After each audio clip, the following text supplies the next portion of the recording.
So, yeah, this is a sponsored segment for Wizardry. Daphne, the people at DreamCom, and their advertising representative were kind enough to include me in this. Big thank you to them for allowing me to do it. However, I have played this game for an extremely long time. People are probably familiar. Most of the people here, I imagine. But, just for reference here, we have about just over 1,300 hours on this on stream. We've streamed it a bit. We've played this a bit. I've kind of hit most of the end game stuff in this game. I've done pretty much everything in the game. Not quite everything. There's still some stuff that I haven't done, which I will try and show off towards the end of the segment. Because I think it's always important to remember that in this game, no matter how strong you are, you can be put on your behind very quickly and very easily if you don't pay attention or you try to take on something that is much harder than you. And there's always something much harder than you. Maybe unless you're extremely invested into the game. So basically what I want to do with this stream, mainly what I've been told that I should be doing, is I'm going to play through some random little bits of content. I'm going to respond to everything that people want me to do in chat. I will try to do my best to do whatever it is that you guys want me to do. I will try to do my best to answer any of the questions that you would like me to do. I know a lot about this game. I don't know everything about this game because a lot of this game is a mystery. There's a lot more in this game than any of us know about because a lot of it is hidden away. And that is by design. One of the most beautiful things about this game is it's not made like other games. You can't just Google information about this game. You have to figure it out for yourself, or even better, you have to figure it out with a community that wants to help you communally. And that's so awesome to have in a game in this era. It's like something from a bygone era, right? And that's part of the reason why I love this game so much and why I've played it for so long and why I will continue to play it into the future. You're gonna fight Morgus at the end. I'm gonna go and try and take on Morgus at the end with my level 26 ninja. So it's not gonna go very well. In fact, we'll go to the inn right now. Will you be staying? We'll do our dailies first. We'll do our dailies, and then we'll level up the ninja to get him. I guess we could class change him back. Actually, that's probably better, isn't it? Safe travels. Yeah. So let's class change him quickly. So right now we're leveling up ninja. Ninja's a new class that's just been included in the game. For your main character, you have to go through this series of events. It's really dark. You have to go as far as to committing a very evil act in order, without spoiling anything, in order to unlock the ninja class, something that is irreversible and something that scars you forever and indoctrinates you into the ninjutsu art of the heat haze. It's like a scar. It's like a sigil that you hold on you, and they will apparently call on you later to represent them in some way. Maybe we'll see that later. But right now, I'm just going to change my character out of ninja because he's level 26. He's not going to be able to do any of this stuff that I really want to show off. I don't have all of the classes unlocked here because you get a skill tree in this game, which I'll show off in a minute. But I do have knight. So I'm going to change him to a knight for now. So that's the class you chose. My other classes have all been level 60 for a while. We've been on Abyss 3 for a little while now. It's probably likely that we're going to get Abyss 4 soon. That is going to be a huge content patch when it does drop. Make sure to take the Morgus contract before you fight him. I won't be doing that, but thank you for the advice. A few too many. Very kind of you. Morgus going to go down this time surely? Nope, I'm going to die. Is all of this going to be on the exam, sir? Of course. The final exam will be at the end of the stream. You can all hand your papers in to Miss Connolly. No, you're good. I guess I'll never be a ninja. I mean, if you're not prepared to do any grievous, sinister, evil acts, then no, you can't be a ninja in this world. For a long time in Wizardry, ninjas have been this very, very evil thing. Ninjas have always been alignment locked to evil within Wizardry. You have to make incredibly evil choices to join a shinobi clan. You have to be like selfish. You have to empty yourself. That's the whole like Wizardry ninja thing. You have to be emotionless, an emotionless killer. Now that new players are pouring in, I wonder if the devs will reduce this dull RNG. I don't think there's any hope of that somehow. I think the doll is perfectly fine as it is. It's actually quite gimmicky. There are loads of ways that you can break through the doll. It is a very variance heavy fight though. Ben got confused and attacked me, but my Knight passive saved me! That's because Knight passive is incredible. Any class that has Knight as a subclass particularly is very, very strong. You can be a good ninja right now. You can be a good ninja in old Wizardry games as well. It's just a very arduous process. You would have to become a ninja, you'd have to class change to a ninja while you're evil, and then you'd have to work your alignment back up to good, which was possible, but just very hard to do. I think you can still eventually change your alignment. Yep. You can change your alignment in old Wizardry games as well. It's very similar to what I believe the system is. As of yesterday, you can now change your alignment in this game. It's a feature that many people have been asking for since the release of the game, and DrewCom did deliver it to us yesterday. And with that, you can now when you make dialogue choices, if they're clearly evil or clearly good, they're going to shift you towards an alignment, allowing you to change. A lot of people don't like being good because it's mechanically not very good at the moment. We'll see if that changes when they eventually release Samurai, which should be coming soon. But for now, good is seen as mechanically inferior, so a lot of people want to change from good to change into neutral or change into evil. They're both good at different things. Maybe we fight Doll instead of Morgus. We could go and fight the Doll. The doll is an interesting one. It's a real equalizer, because if you don't prepare for the Doll, she can really mess you up. I'm happy to do a few things today. I was planning on doing a couple of the bosses, so Doll, Greater Warp 1, 3. I don't know if I can do it. I probably can do it with Zero Corrosion, even with him not in a particularly good spec. Maybe we could try, or we can die trying. Either way is good. I think that is the shield that it's meant to be using. Piece of equipment. Right. The doll is amazing, but I hate to see it so much. Well, let's go and have a look at the doll, shall we? So for anyone who is trying this game or is interested in trying this game at any point during the stream, the command !Wiz will take you to the website where you can download this. It's just the Steam website. It's entirely free. Lobos, thank you so much for raiding, for bringing your audience across. I really appreciate it. I hope you guys all had a fantastic time watching Lobos. I think we watched the entire stream. We watched all of the opening of the first Abyss and everything like that. It's crazy how long the start of the game takes in this game. It's all very immersive. It's very story driven. I hope you had fun playing it, Lobos. I know it's not the first time you've played it, but I hope you had a great time all the same. Yeah, it's a really quite immersive opening, and there's a lot more story to this game than you would expect from a dungeon crawler, or from even from a gacha, certainly from either of those things. This really is one of the best dungeon crawlers that I've ever played. I really think it's kind of up there with Wizardry 8, which was a very fantastic single player game. My purpose here today, for all of the people who've just joined, is to act as a conduit here. I've played this game for 1,500 hours. This is a sponsored stream, but I have played this game for 1,500 hours. This is absolutely a labour of love. You can see here, this plus my off stream hours adds up to about 1,500 hours. We know pretty much everything about this game, but even with that amount of time played, there are still so many mysteries, so many crazy hidden things in this game, so many things that the devs purposely withhold so that players can work them out as a community, because that's the sort of game this is. It's an old school game. My purpose here today is to act as a help desk for you guys. If you want to know anything about the game, if you want me to show you anything about the game, you let me know and I will do my best to do so. I would love to show you absolutely anything. I would love to talk about this game. I would talk about it endlessly. I'll talk about it for longer than the segment is. So yeah, please, if you have anything you want to ask, go ahead. Don't be shy. I will do my best to keep up with chat. Yeah, welcome guys. Welcome guys. I hope you had a great time. I'm sorry I'm not a good replacement for Lobos. I am a very, very substandard replacement for Lobos, but I will do my best to do what I can for you guys.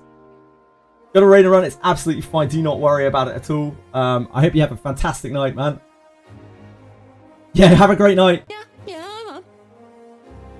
What's your best level beaten? Oh, what's that mean? That's me. You're talking about Geometry Dash. Thanks, Peacefully. Appreciate that, mate. Can you show us the permadeath mechanic? I actually can. I made a video of the permadeath mechanic. So although I can't show you with characters, I have sacrificed a character to permadeath before. Bear with me one moment, and I will sort you out. I will hook you up. Google.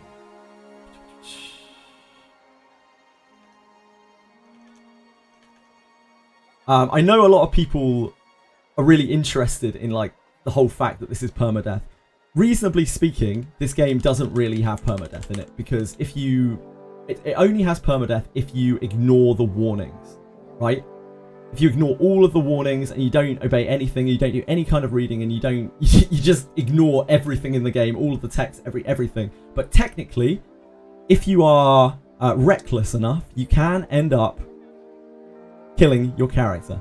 And I will show you what it looks like when you kill a character of your own.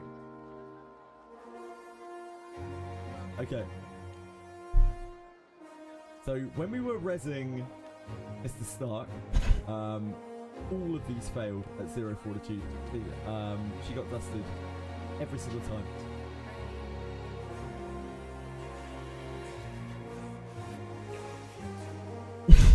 Okay. That's what happens when your character turns to dust.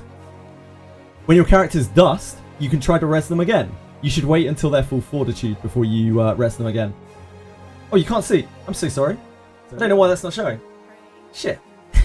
Yeah. Start 10 times. It's just not displaying. There you go, guys. I'll link you the video. I wish I could play it. There you go. I wish I could play it. Hold on. There we go. I don't know what was going on. It was all blurred, right? I could see it too. Okay, we'll watch it through again. Sorry about that, everyone. Mr. Stark. All of these failed at 0 fortitude. I'm good at this, honestly. I swear. I'm really, really good at streaming and OBS. Don't look into it. So that's dust.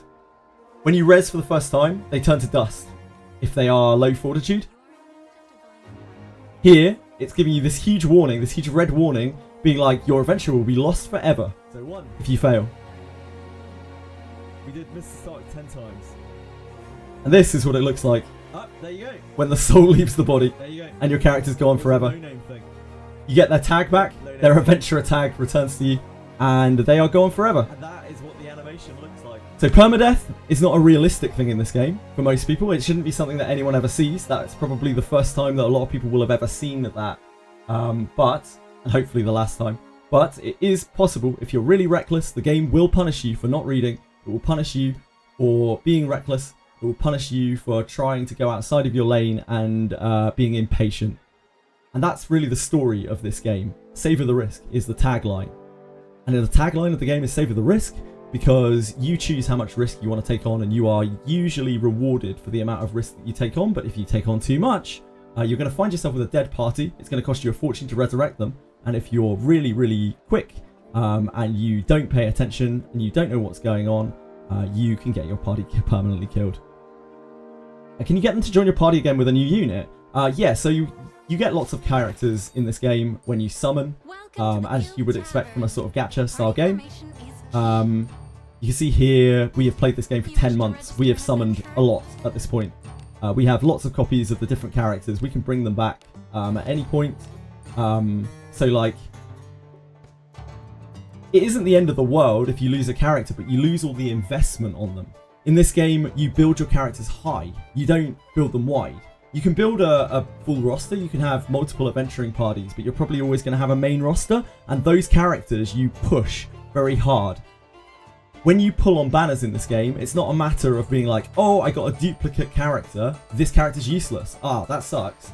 It's more like when you have multiple characters, you have a choice of what to do with them. You can inherit them to someone else. That gives them skills from that character that you've inherited. If we look at one of my characters, my main character, the main character being extremely powerful in this game, he can do everything. He can be every class. He gets his own talent tree. He can bring other people back from death. He is a real, like, Mary Sue. He's also very dead, possibly quite smelly from the old rotting flesh, and is universally hated and has to wear a mask because otherwise people realise that he's an undead monstrosity. This game's quite dark. It's not all happiness and rainbows, that's for sure. So you can see here that I have all of these inherited skills that we have accumulated over the course of the game.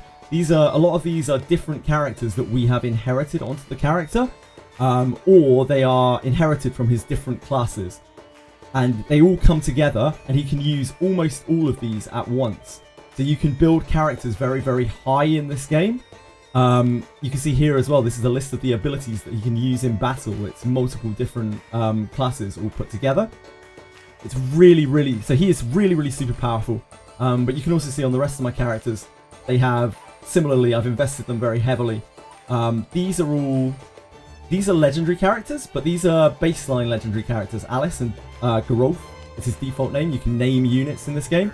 I named this after one of my viewers.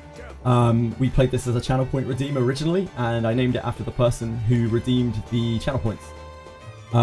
This one is a limited legendary, so this one's a little bit more scarce. She's actually rerunning at the moment. We pulled her on her first run a while back. And then this guy, believe it or not, this guy's a general adventurer. He's a generic dwarf.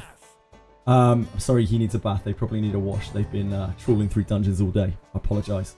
But this guy is just a general adventurer. He's a low rarity unit, and he is my highest damage dealer. And the reason for that is because in this game, higher rarity does not necessarily mean better. And that is really the crux of this game. When you pull, you're pulling for units that you want to get attached to. You're looking for units that you want to, that fill a slot in your party, that you want to accompany you. And this game is a game of adventure. It's a game of companionship. You see your adventurers after every battle. You talk with them at the inn. It's a journey. It's an adventure. It's a single player game. The multiplayer element of this, the live service element of this, is something that you don't even have to interact with. This is like 200, 300, 400 hours of single player, wonderful dungeon crawler content, and it's high quality at that. It tells a real story, and it introduces you to characters that you want to keep with your adventures for a long time. I haven't replaced anyone in my party for about 4 months. I have no plans to anytime soon. These guys, these four, have been with me since the very start of the game. I had these within the first week, and I haven't moved them. There is not a huge amount of power creep in this game compared to most similar games, most gacha games.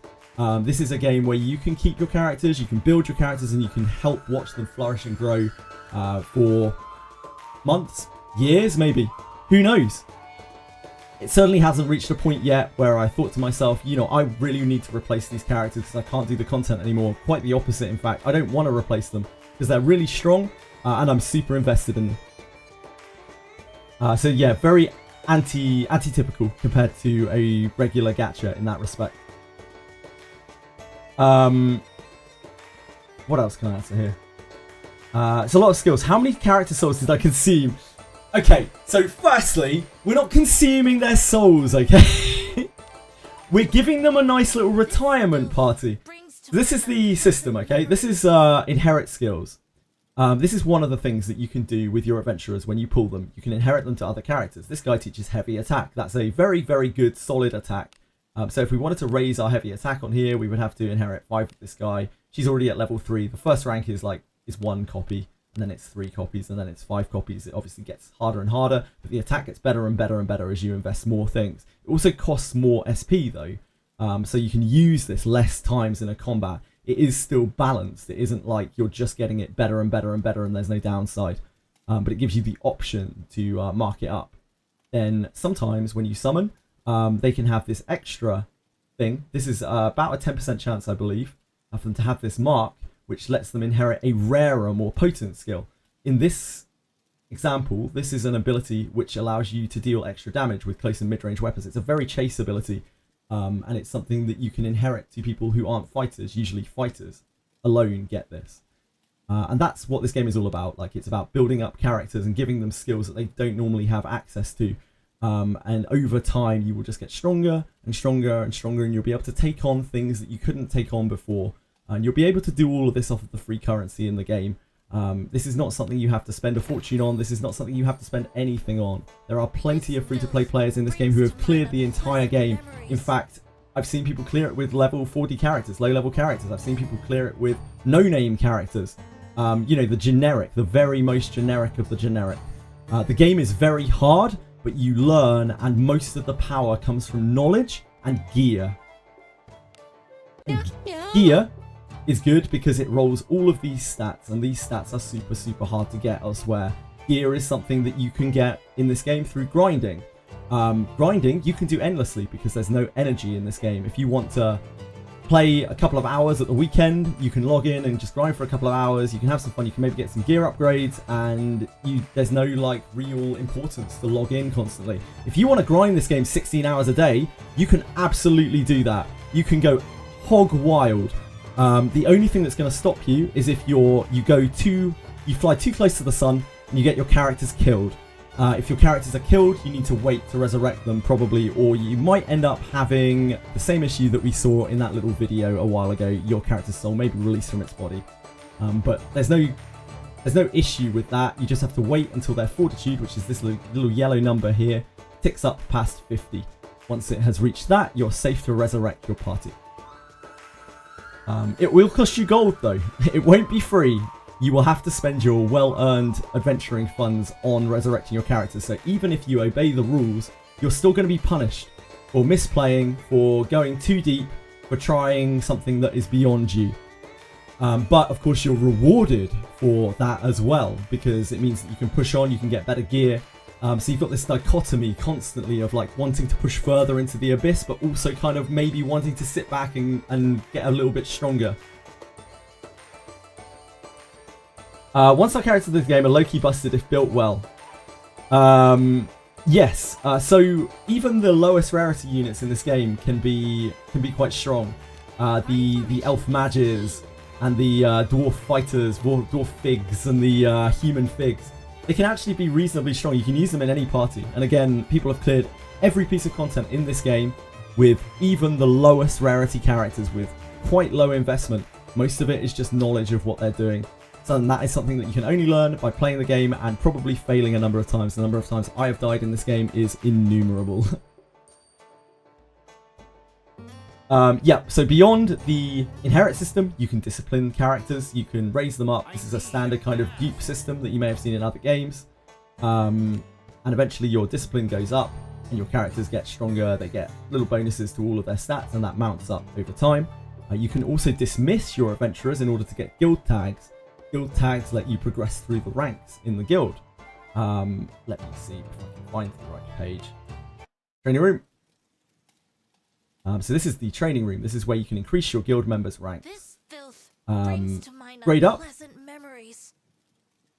You have to take exams for each rank. You can take them every 10 levels, and you need tags in order to raise them up through the ranks. And the best way to get those tags is you can get them over time, but you can also dismiss your other adventurers, and that will allow you to accumulate enough tags to combine them and give them the ability to be able to take on those higher exams, to be able to progress to the next rank. So every single pull that you make in this game is useful in some way. The rate of legendaries in this game is also very high. You wouldn't believe it from watching Lobos earlier. He had some terrible luck. But it's 5% to get a legendary in this game, which is extremely high compared to most gachas. From my understanding, at the very least. Adventurers are like flowers. If you water them with love, they'll blossom into things of beauty. That is a beautiful way of putting it now. But I think that paints the wrong kind of picture of these adventurers. These guys go into dungeons, they get dirty, they get covered in blood. The game is honestly pretty gritty, and the storyline reflects that. Understood. Flowers, maybe not. Maybe like hardened, wizened oak trees or something like that. The inherit skills are insane. Yeah, the 1 stars, all of the, every character in this game has a different skill. Most of the inherits are the 1 stars. They all boost your basic stats. You can inherit them to anyone. Most of the other characters, the general characters, they will give you skills that you can actively use. Yeah, any questions at all, please let me know. Otherwise, I'm just going to press on and go and fight some stuff, and you can see what like some of the later game content of this game is like. Yeah, please do ask. Don't be shy at all. Interesting, I didn't know you could dismiss adventurers for tags. Oh yeah, you absolutely can. So to do that, you go into here, you go to adventurer list down here, and there's a little dismiss button, kind of hidden away at the bottom of the screen. You tap that, and you can dismiss any of your adventurers that are registered if you want to, but you can also dismiss any of your adventurers that you have not registered yet. You can dismiss any of these for tags. there are some recommendations for what to dismiss, but I won't go into that right now unless you want to specifically know. Morgus. I will try Morgus later on. I will show you exactly what happens when you take on something that you are not prepared for in this game, and it will not end well for me, I can all but guarantee. The dailies in this game, for anyone who's familiar with gachas, they look like this. They're very, very simple. They take a couple of minutes, and they're honestly, you can kind of ignore them. They don't really give you that big rewards. As I think Lobe's mentioned, or someone in his chat mentioned earlier, you can pick up these supplies, which are the only things that are super duper worth getting. You can get a week of these at a time, so you don't even have to log into this game every day. You can just play it when you feel like playing a bit of old school dungeon crawler. And that has bitten a lot of people, a lot more people than I thought it would in this game. A lot of people who I never expected to play this kind of game have played this game, and they've actually really enjoyed it. It's really gotten its teeth into them. I think the large reason for that is everything in this game feels super satisfying. When you get something done that you're struggling on, it feels so good to sort of overcome it after a series of like minor upgrades, be it gear or characters or inheritances, or you've just shifted your gear around or something like that, and then it just all suddenly clicks, and you feel like a god until you're reminded that you're actually a little ant about 5 minutes later.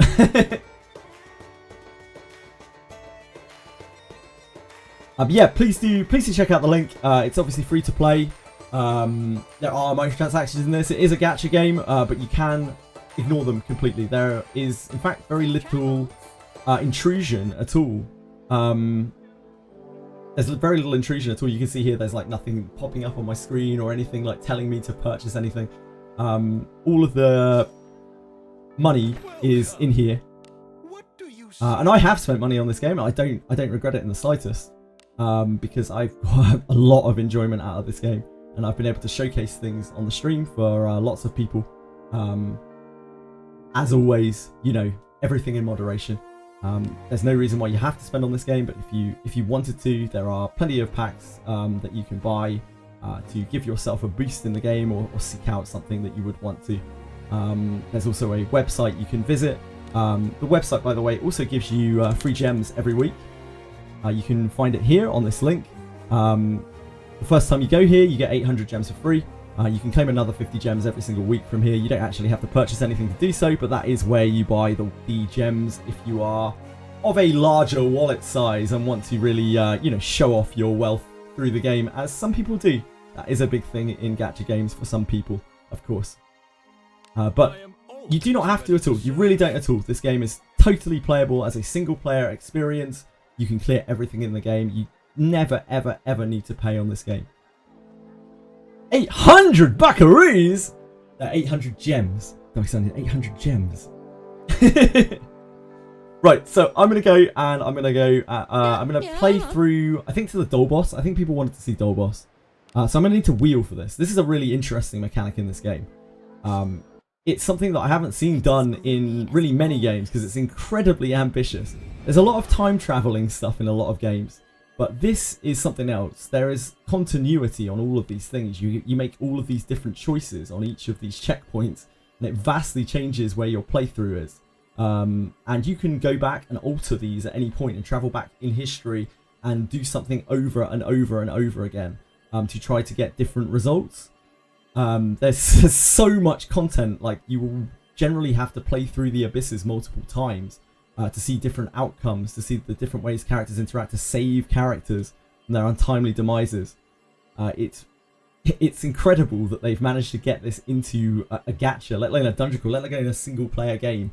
This is hard to do, and they have actually pulled it off.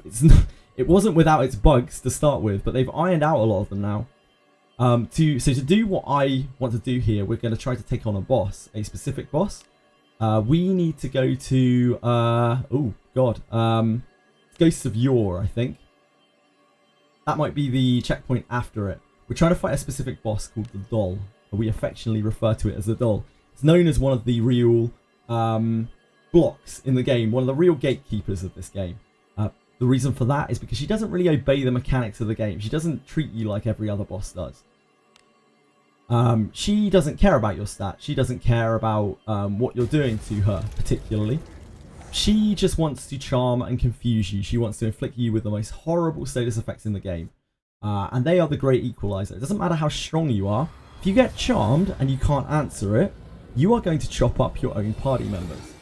And I might be able to demonstrate that in a second. I just need to make sure that I've gone to the right point.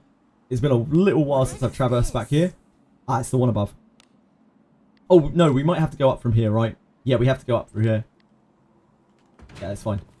So we're going to have to go through the 7th floor. You're going to see a little bit of Garda Fortress. This is the 3rd Abyss. This is the most recent Abyss they've released. And this is some of the harder content in the game.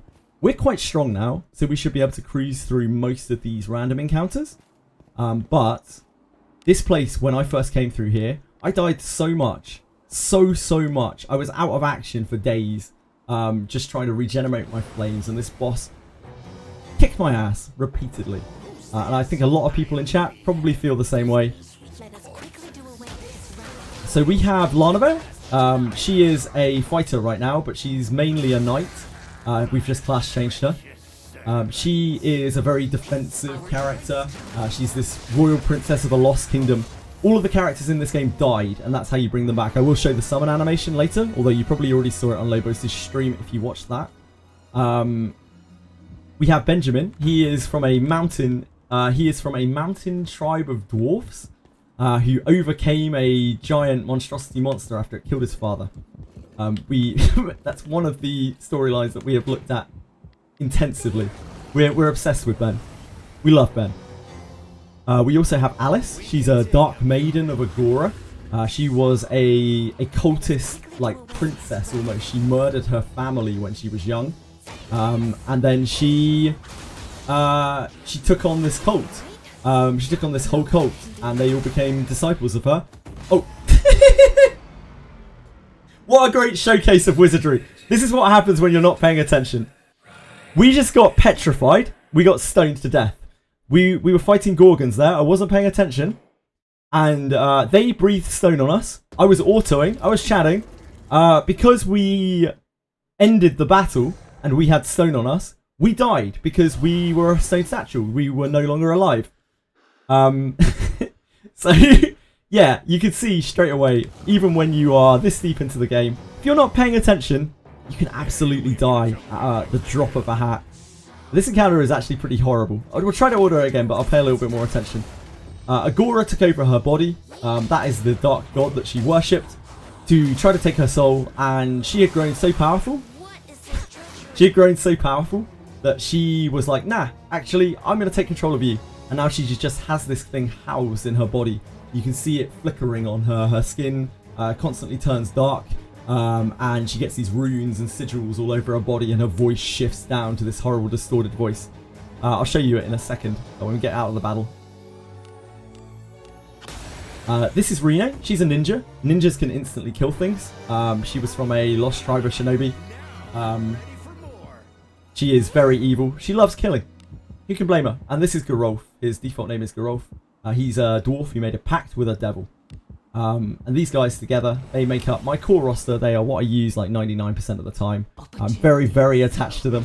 I love them very much. And I would feel really bad replacing any of them at this point. I feel like we've grown so attached to them in our adventures together. And I really do mean that. This is a game where it's hard to replace your characters, but like emotionally almost even. You just get that kind of feeling when you've been adventuring together for so long. You've been going through dungeons, you've spent thousands of hours together. You see them after every battle, they talk to you every time you bring them up. That's weird. They're coming up. Alice? You want to come show yourself? She doesn't right now. We need to cure that stone. Blessing of Agora. Is it not treasure? These are treasure chests. This is the little mini game. You may have seen this earlier as well. When you try to open chests, you have to do a mini game. You have to do a quick QTE. If you don't have an high enough detect, you can get caught by the trap immediately. And if you don't have high enough disarm, you'll probably fail it. It's rough. The traps in here particularly, I don't have a thief right now either, but the traps in here particularly are especially dangerous. They can drain your trust with your adventurers. They can make your adventurers hate you. They can turn you to stone and instantly kill you. This is a watcher. These things turn and face you. they chase you if they see you. And we're just going to fight them just to show off what they are, but they're like super pumped up enemies. And these should be quite easy for us, this set, but there are lots of watchers that are not easy for me even now. Cyclopses, these big giant things, very scary. And vampires as well, terrifyingly difficult. We are nearing like the upper floors of Garda, but we're not quite there yet. So you might get to see them a little bit later. These ones are relatively quite tame. Hi Lena, how you doing?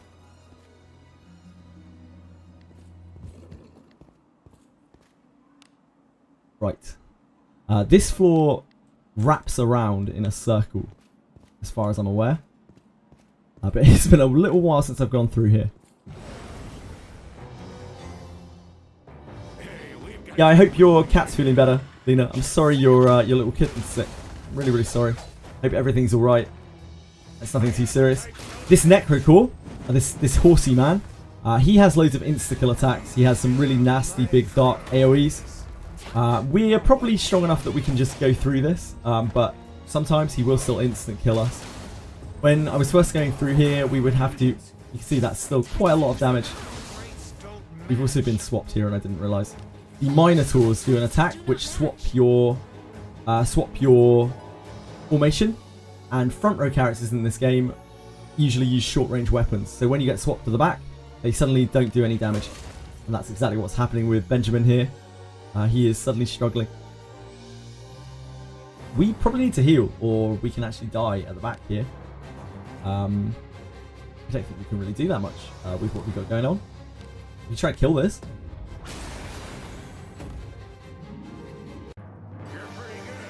You can see there yet again.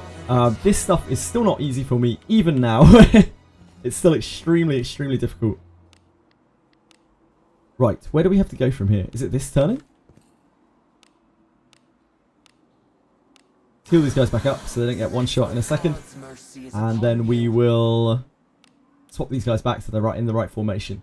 Minotaurs basically do a flip where they swap the columns of your characters. It also hits really hard. I can still get killed by Minotaurs now if I'm not careful. They can just hit me and kill me just kind of straight up. Mobs can sure hit, which is kind of critical hits from other games. Just like you can in this game. And you will get caught by it and you will die to it. I can absolutely guarantee you.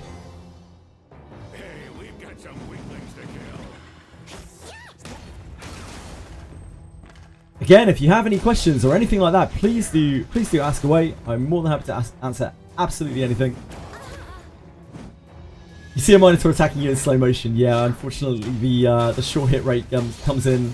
You know instantly when the game slows down, when something's attacking you, that you're probably about to get short hit. And you're probably not going to like it very much.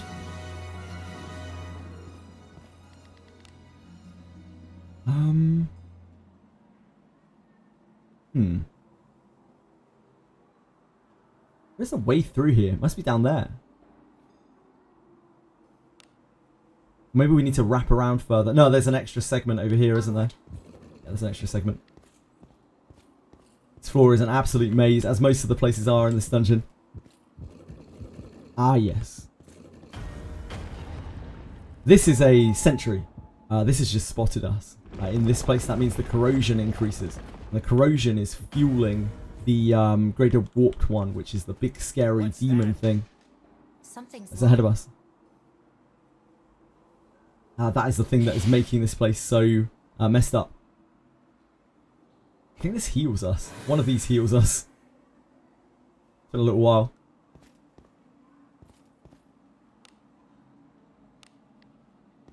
I think that is a trap room, if I remember correctly. How do I equip 2 daggers? You need to be a ninja, and you need to be level 25. You need to have the dual wield ability, Ivanski. This is a Cyclops. I'll show you what happens when I try to order this. We might be able to get through it, but I doubt it. Cyclopses hit unbelievably hard, especially on Benjamin. Concentration means that they are souped up, mega amped up, and now its next hit is going to hit like a train. It doesn't hit us too hard because this isn't a Watcher version, but the Watcher version of this hits unbelievably hard. Probably more than twice that. Usually one-shots our characters. It has type disadvantage against Lana because it's wind, and this Lana is fire. And even still, she takes a huge chunk of her HP.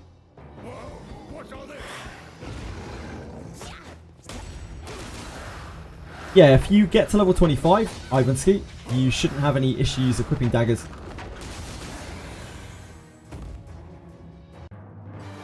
One 100 on Ben usually. Yep. Ben usually gets absolutely decimated by those things. You can see there, we've just failed a trap. This one is not such a bad one. We're not on the very worst floors of Garda yet. Unfortunately, my knight is not particularly good at doing these traps. But it is what we had at the time. The main character can change class freely, but not in the dungeon itself. Sinister Whispers. I don't think we get them on this floor. I think it's next floor and up are Sinister Whispers. Do not need that chest right now. What we need to do is find our way over to that section. I think it is over here. And then to the south.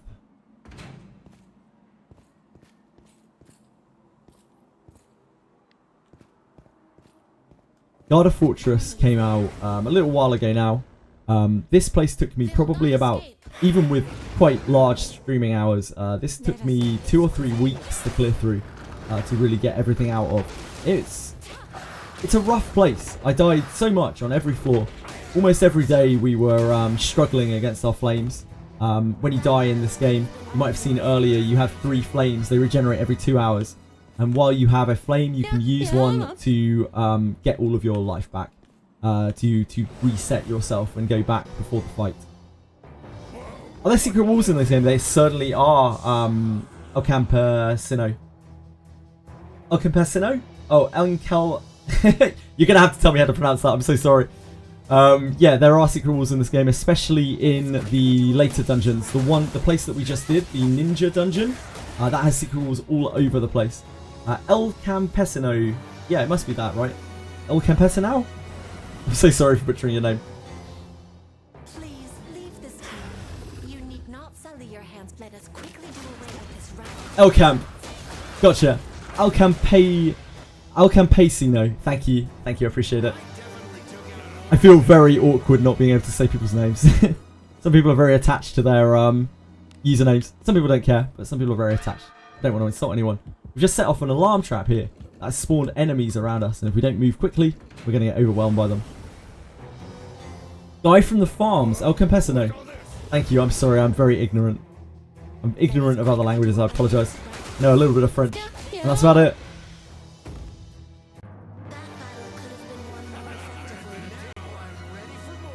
Sounds close to Elman. A W name, indeed. Indeed, indeed. As you can see from my follow alert is Amelia. Most of my alerts are actually Wizardry themed, just in case there was any doubt that I have played this game for a while, and we love it. We have a decent community here. We talk about it a lot, we share tips, we try to pull each other through. We try not to push each other down in this little community. Try to pull each other up, because that's what you need to do in this game. If you try to take on this game by yourself with no knowledge, even with a huge wallet at your back, you are going to find yourself in a lot of trouble. You're going to find yourself confused. And I've had to advise people who have whaled a huge amount of money on this game on how to actually use their characters and how to build their teams and what to use and how to take on things, because this game is complex, it's difficult, and even with a huge amount of money, it's not something you can really brute force. It's something that has a lot of finesse to it. Voices out here? So that's the creepy doll that we're coming up to. We're almost at it now. I've managed to find my way through the dungeon. But there's still a few things in our way. There's still a watcher here. Yeah. When I was clearing through this for the first time, I couldn't fight all of these things. Oh, I don't know what we do here now. Ignore? Ignore seems pretty neutral. When you make those dialogue choices now, they can shift your alignment, your personality, the nature of your character. We like being neutral, so we want to try to stay neutral, which is why I'm trying to pick neutral responses. When I first cleared through this place, it was so dangerous. I couldn't fight any of these. I couldn't fight anything like this. I had to avoid every single thing in here. It was like I was playing Metal Gear Solid. And a lot of people have the same experience in Garda Fortress. This place is so scary. Usually with these watchers, you have to wait for them to turn away or you have to lure them out. I'm not sure if this guy will follow me. I'll try and demonstrate here. This is really fast. I might not be able to make it past it. No, I don't have the speed of the fountain. Unfortunately, we've got to fight this. I think I might have had to fight this the first time too. I don't think you can really pull it out. I think it's too fast. Yes, God Tier Traveler. As of yesterday, you can change your personality through interacting with enemies and through making dialogue choices in chat. In game as you are playing through the story. And to do so, you pick the good options or the evil options. The way that we believe that it works, because it's not an open source system, we don't know 100%. The way that we believe it works is if you think of good being 100, like 75 to 100 on a scale of 1 to 100, of 0 to 100. You think of evil as 0 to 25 on that same scale. You think of neutral as everywhere in between. Your choices will shift you up and down depending on how evil or good they are. And if they're neutral, they'll probably keep you, roughly where they are, or they'll drag you down if you're on one side of the spectrum. Careful. Now, I think that sentry... Oh, God. Might get to see another trap in a second. Good job. These get incrementally harder based on how high or low your disarm is. My knight is not particularly good at disarming traps, unsurprisingly. A tricky one. Yeah, you can change your alignment now. This is the doll. This is a wonderful creature. It's time for tea. I've brought some exquisite tea leaves. We had the dialogue on auto, I'm sorry, I wouldn't have skipped it otherwise. But this is the creepy little doll. She's very unassuming. She doesn't look like she's very much, but she is one of the most terrifying things in the game. We know players who have been stonewalled on this boss for weeks, months, and this is not a boss where gear or money really fixes it. You have to use strategy on this boss. Unless you are so obscenely powerful, like so far past it, which I don't even know if we even are at this point, that you can just kind of really brute force it. It has about 11,000 HP, and dealing that much damage in a short period is not very easy. The reason why this boss is so disruptive is because she uses some terrible status effects. So what we're going to do here is we're going to buff a resist buff. This is a buff that you inherit from Redbeard, who's a legendary adventurer.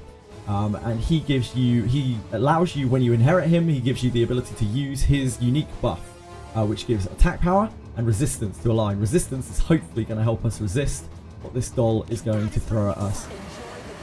Resistance is not a lie. Anyone who tells you resistance is a lie doesn't have any idea what they're talking about.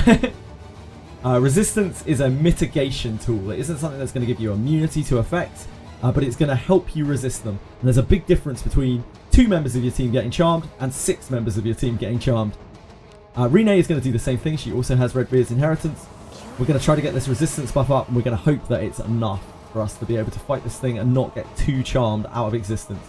Particularly Benjamin here, if he gets charmed and we don't have an immediate answer for it, we are absolutely screwed. He will one-shot anyone on my team when he's charmed. We are going to use this ability called Full Power Strike. This is a fighter-specific ability. Only fighters can use this ability. You can think of it as like a charge-up attack. For the first turn, it's not going to do anything. For the second turn, if he's still conscious, if he hasn't been debilitated, which is a hell of a risk on this, he will fire off a very powerful attack. So we'll see if he can get away with it. Likewise, we're going to do the same with Lana. Petulance. This is a very easy to deal with attack. Dance is her confusion attack. She has a very wide set of moves that she can do. And this fight can often sometimes just come down to plain variance, which is it's a recurring theme in the Wizardry games. In the Wizardry games, really like to mess you up. And you've got to be a special sort of person to really enjoy these games. You have to be maybe a little bit of a masochist, where you have to really enjoy a challenge. You have to enjoy that feeling of satisfaction when you overcome something you've been grinding your head against. And sometimes in some of these fights, it does come down to RNG a little bit. If we get really lucky here, she won't use her charm attack. Confusion, though, is pretty bad by itself. Gerolf here has the priest subclass. So Gerolf is going to, instead of hitting stuff with a big spear, like he usually does, he is instead going to use his priest abilities, his subclass that he's tapped into. And he is going to use this to purify one of these. Our choices here are Renee, who's a ninja, and our main character, who's currently a knight. Knights have the ability to recover from status effects at the start of their turn. It's random, but it might happen. Also, he's less dangerous. Renee can one-shot us. Ninjas can, when they hit something, they can critically hit them and instantly kill them. You have so much energy today, I thought this stream was pre-recorded at 1.5 times speed or something. I'm doing my best today. I'm doing my best. It's really late here where I'm at. This is not a particularly high energy time. We've been streaming for 12.5 hours and it's midnight, but I'm doing my very best, so I hope it's coming through. I'm glad to hear that. Thank you. I have caffeinated lime juice. Nope, just good old lime juice. We have Alice here. He did recover from his ability, which is fantastic. And we are going to, I guess, go on the offensive. We're going to use Battle Breath, which is one of the best debuffs in the game. This is going to slow her action speed. This is a hypercritical thing that you want to use on most bosses because it has either a very low resist rate or no resist rate at all. It will apply to basically everything, and this will slow down the amount of actions that it can take. It's like slowing down someone's turn meter in Final Fantasy. With her, she is just going to take her regular attacks, which is what ninjas do best. She's going to be attacking with her main hand and her offhand. Benjamin comes in here. He's our biggest hitter. And because we are quite powerful at this point, the 2 full power strikes are enough to finish this thing off. Notice there she didn't use her charm, and because she didn't use her charm and we have enough damage, we just sailed through it. The next boss I'm going to show will probably test us a lot more. That is the power of fighters. And fighters are a very basic class in this game. You don't need a super powered fighter to be strong. You can use general adventurers as a fighter. This is a general adventurer. Benjamin is arguably one of the best fighters in the game. He does a huge amount of damage because he has a thief subclass and thieves hit really, really hard. You see there he was hitting for about 2,000 damage with each strike of his full power strike, of which he does 3. And it did about 6,000 damage. That's like half of her health. Outspeed Doll and Prey. A lot of people, some people do just go through that fight based on pure variance. Other people, not so much. Other people can take this fight in a different way. When I first did this fight, I had to load up my entire inventory on scrolls. I had to unequip my weapons on turns that I wasn't attacking, so that when I got charmed, I wasn't instantly going to kill my own teammates. And I had to bring Bardios scrolls, which are divine power scrolls, to blast the boss in order to whittle it down safely without killing my own teammates. This game is brutal, but you can see in the 4 months or so since then, my team is now powerful enough to really take on that boss without too many problems at all. The level cap hasn't been raised. My party hasn't really got any stronger. What's changed is my gear. My gear has got stronger because I farmed more. And that is about 95% of your player power in this game. It isn't from spending money.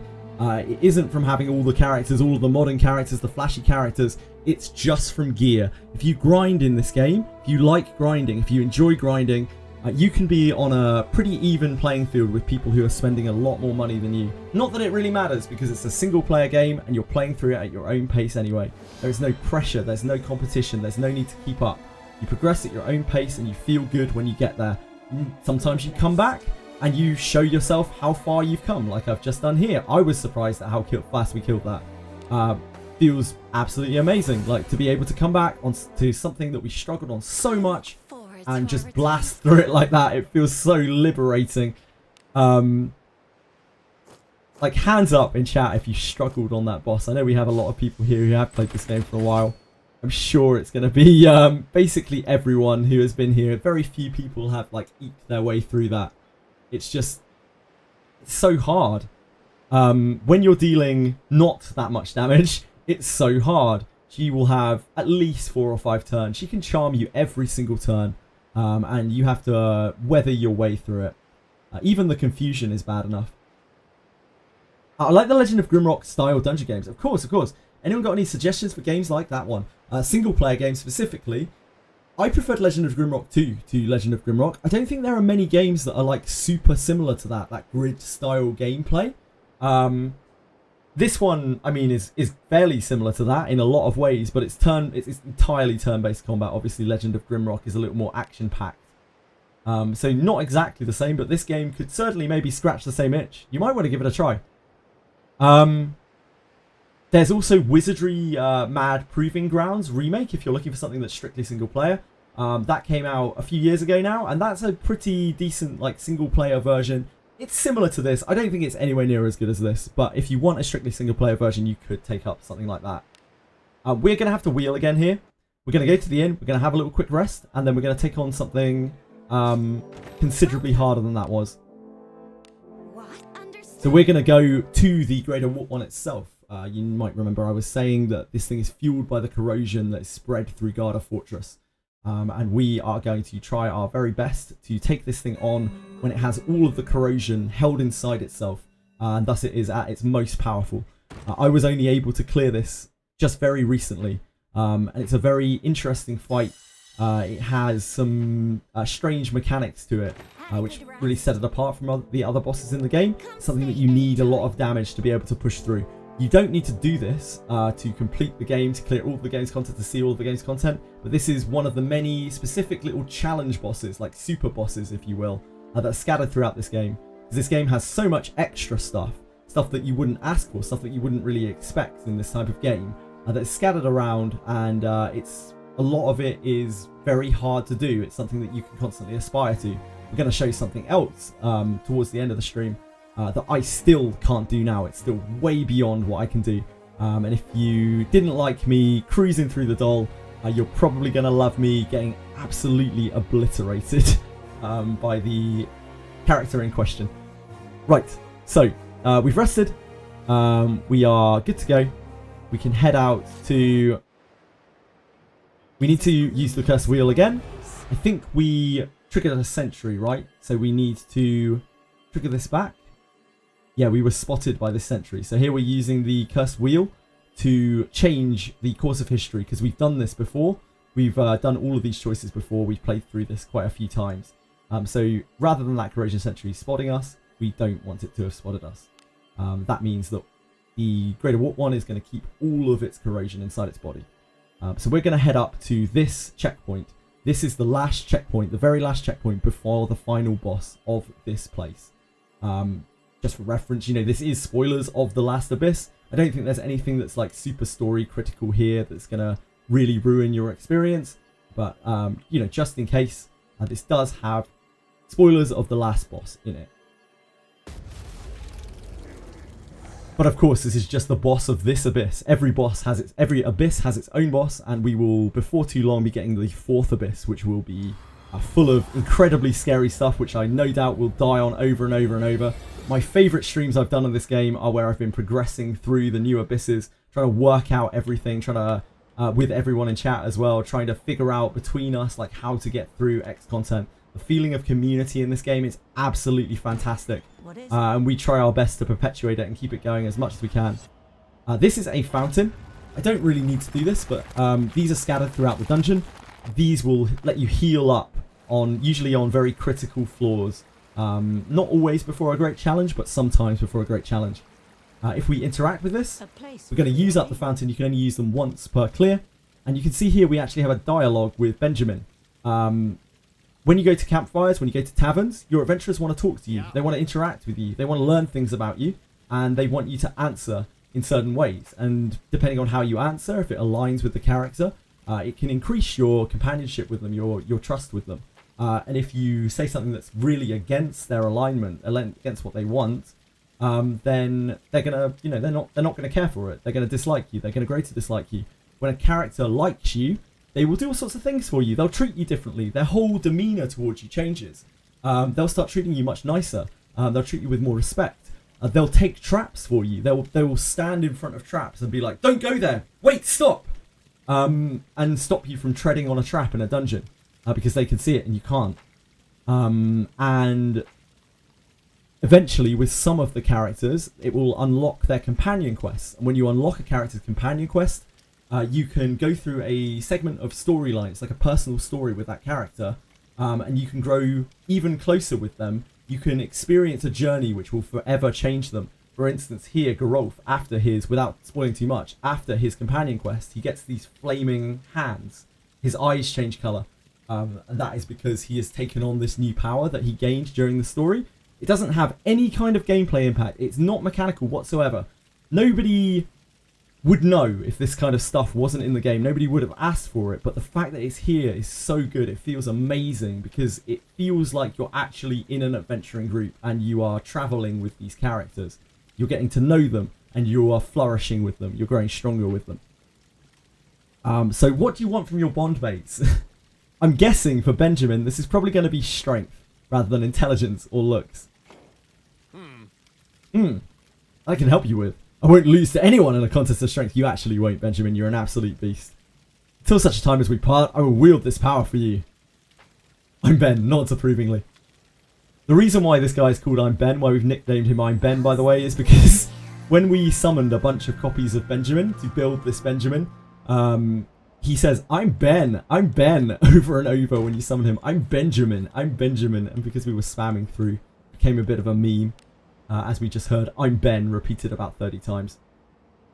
So on this floor, we need to make our way all the way down here. This is where the boss lies. The Deborah one is also pretty cool. Yeah, it's really cool. I guess it's not really too much of a spoiler because I'm not telling you what happens, but Deborah is this masked thief. And when you complete her companion quest, she will take her mask off and she will finally reveal herself. She'll stop using a fake voice and she'll treat you very differently. She'll treat you like much more personally. Again, there's no kind of mechanical effect. Oh, I'll talk you through this in a second. There's no kind of mechanical effect, but it's just a thing that you can do, and you don't have to do it. You could keep her that way if you wanted to. You could keep her original way, or you can do this little companion quest, and through it you can change the course of her history forever, and she will stay permanently changed with you. You can now change their looks back if you want to, but it's just something really, really nice. It's this really special interaction in the game that most games wouldn't bother with, whether they be gacha or dungeon crawler or whatever. So what we're doing here is we're avoiding these sentries. I'm treating them like I would if we were weaker. This is how I got through this. It's like a horror movie, the top of these floors. I'm going to wait here to see if the light shows from the one that wanders back and forth here. I had to learn all of these paths. So we're going to just wait for that to head off before we head down here. We really don't want to fight those things. Even now, those sentries can kill me quite easily. They are terrifying. These are top floor sentries. These are things that you're not meant to fight. They are dangerous. You are encouraged to avoid them. Everything in the story tells you to avoid these things because they are so dangerous. So again, we're going to try to ignore these and just try to move past them. Sometimes it won't work. Sometimes they'll drop something. Sometimes they will just leave. In this instance, we found ourselves a treasure chest. I'm going to try to open this. God help me. The traps on this floor are terrifying. They are absolutely awful. If we were to trigger a trap, anything could happen to us. We could just straight up die. We could ruin our trust with one of our bomb mates. You really need a thief in this game. And I'm not obeying the laws of the game right now by not bringing a trap finder with me. Generally, it would probably be smarter to just ignore the traps at this point if you don't have like a thief or something specialized that can do it. You can't really do without a thief in this game. Not long term. Not if you want loot, at least. If you can ignore every chest around, sure. Go wild, but probably not the best way to gear up your party and get stronger. Feels so good once you can kill those enemies. Yeah, it really does. Like when you can finally take on these enemies, it's so strong. Lulinade, by the way, the ghost encounters you, accompanies you all the way through your journey.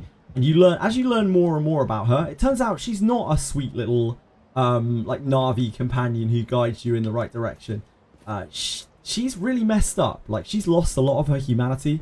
Maybe it's because she's been dead for a long time. Maybe it's because she's being corrupted by something else. We don't know. We still don't know. We probably won't know for a really long time, but I'm super interested to find out. And I thought she was a very dull, bland character at first. As you learn more, it turns out that she's like a serial liar. She's quite sinister. She's vindictive. She has a great deal of malice towards people who don't show her respect. She's horrendous. Yeah, she tells you to die a death. Where are you going? In most games, your guide character will, they'll always guide you. In this game, if you do bad things to Lulinade, she won't appreciate it. She will tell you to go screw yourself, pretty much. She'll be like, oh, I would help you, but actually, you walked through me. So you're not really showing me any respect, are you? So I don't see why I should show you any. I'm not going to help you. You work it out for yourself. If you don't treat your characters and companions right in this game, they won't take it well. She's a spirit animal. She's my spirit animal as well, dude. She really is. I love her.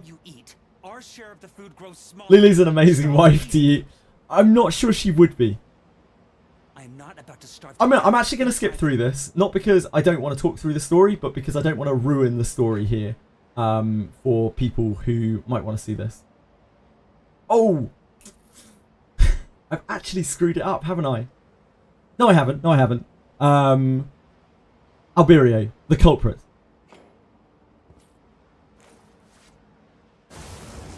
I thought I had to redo something. Oh, no, I did. I did screw it up. That's the wrong person. Oh, my dear God. I'm so sorry. I'm so sorry. We're going to have to cure that. Okay, hold on. We'll go back into it. That was a trial run, okay? That was a trial run. I did that the last time as well. I never learn. I never learn. It's because I skipped all the text. I was like, yeah, the culprit. Obviously, I want to name the culprit. But actually, I just gave the evidence to the culprit.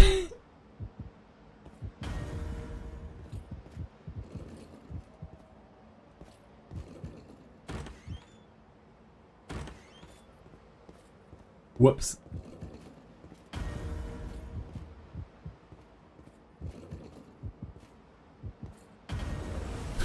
I can get past there. Okay, you're going to see what the top floor sentries are like. This is an archdemon. This has unbelievably high magic damage. If we're lucky, it will just use its physical attacks. But we might not be. So we're going to use Prayer of Rebellion again. We use this in a lot of combats. It's just going to buff our attack, it's going to buff our resist, it's going to stop us hopefully from getting messed up while also helping us kill. We're just going to try and bust through this as quickly as possible. This is Astral Break. This is a earth-based attack. He is very good with earth-based attacks because he is an earth type. And this will help him just push down this stuff very, very quickly. Oh, I feel so stupid. I'm so sorry. We will quickly get back and come back. Don't you worry.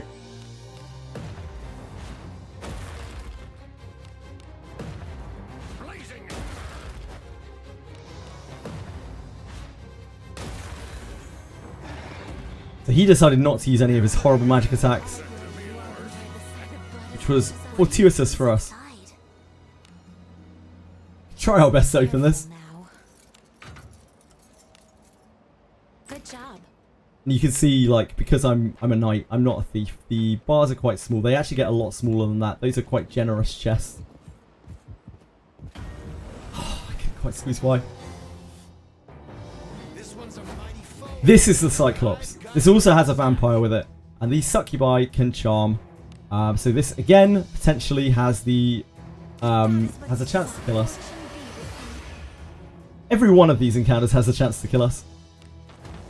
We're strong enough that we can, like, damage through a lot of it now, but the Cyclops is very hard even now. It has so much HP, and it has, like, an enrage on it. So we're going to use Full Power Strike again. We have 3 fighters here. They're all going to try to do that. We hope we don't get charmed. We didn't get charmed. It's fantastic. We're going to slow down the Cyclops. This thing can very easily kill us. We're going to heal a little bit here. That is a sleep, I believe. We resisted there. We're having some good luck on the RNG. I'm going to use Rene because she's using kunais, which are a long-range weapon, to try and snipe out this succubus, but it can't charm us.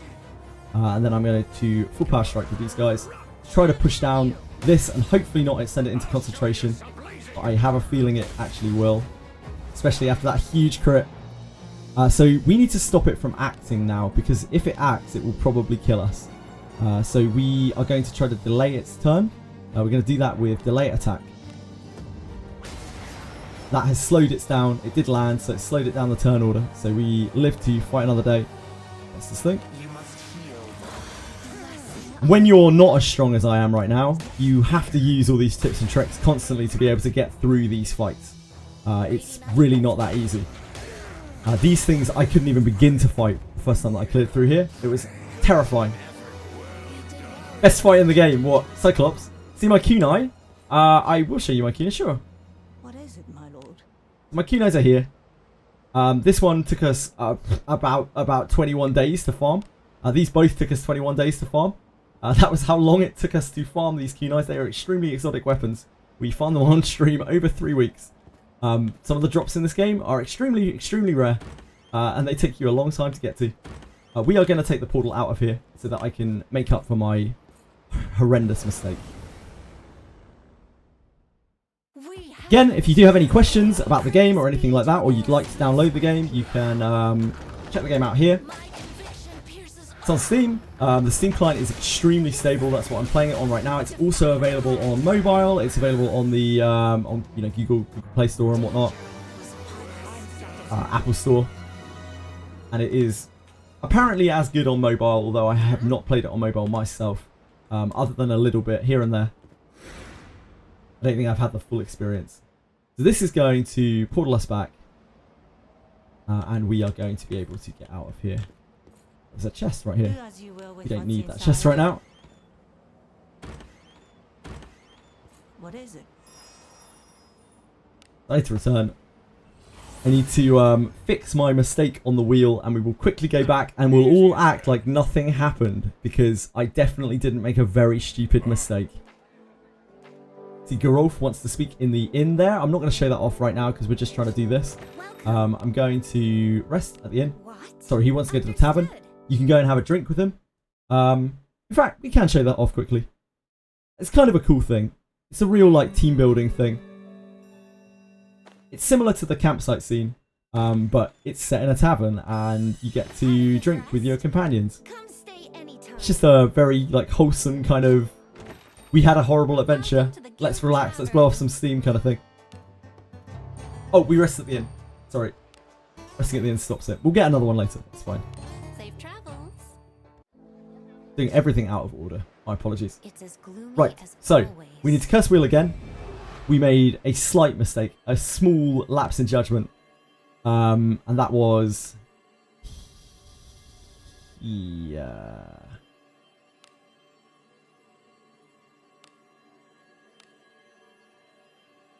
Identify the mastermind. That's still right, right? Watch this about that resolution. Identify the mastermind. I may have picked the wrong place there. Just wanted to make sure that the curse wheel was set up properly. Did we go to Triumphant? Yeah, we went to Triumphant. So we need to go back to the checkpoint just before that.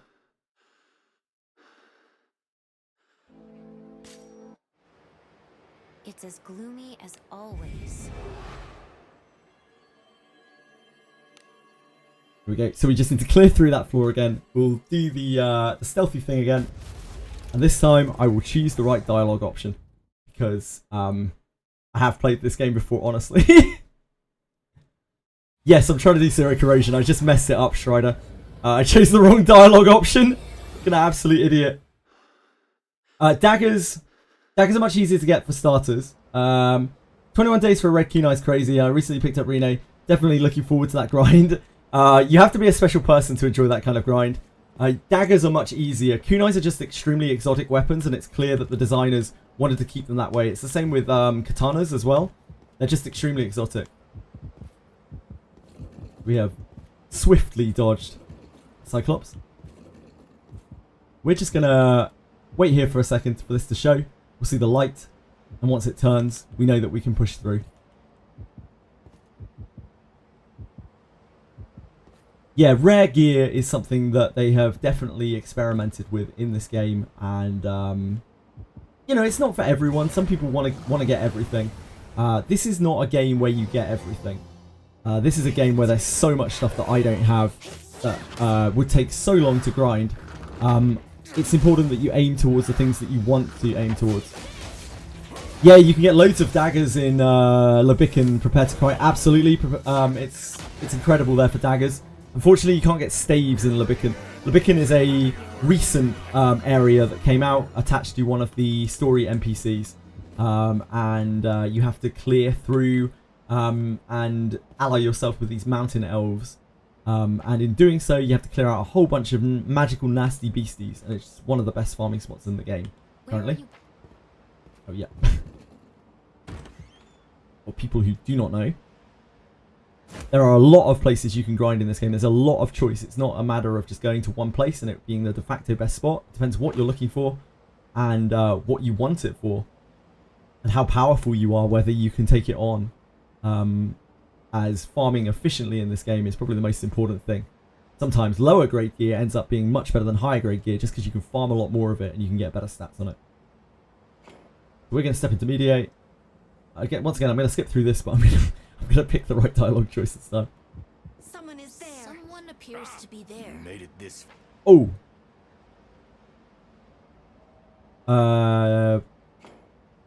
Crap, we handed in the thing, didn't we? Ah, I've really messed this up. We handed in the evidence to the wrong place and he burnt it. Ah, okay. Okay, let's not worry about it. Let's do what we can do. I'll show you the Greater Warp one. I wish I could show you Zero Corrosion, but I've actually messed it up because I'm very, very stupid. We'd have to go back and fix it to go and get the pieces for it. Absolute stupidity. I'm so, so sorry. But we can still play out the Greater Warp one. I can show you what this boss is like. It will be on low corrosion rather than no corrosion. So it won't be something that will probably be too much of a challenge, but I can show you the mechanics of the boss. And you can see that the boss design in this game varies quite vastly. I feel absolutely terrible, but there's not too much I can do. It would take too long to fix it. So we're going to show him the letter. Greater Warp one.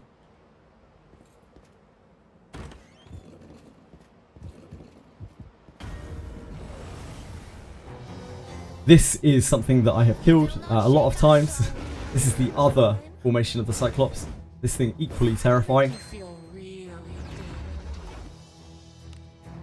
Yeah, I'm sorry everyone. There is still some more interesting stuff that I can show you, but unfortunately I have been a fool here, and I have made a very rudimentary error in my tiredness. I apologise. But there's still plenty that I can show you. Do not worry. So hopefully here, the full power strike is going to... The series of full power strikes is going to just kill this. If we don't sure hit enough, that might not happen.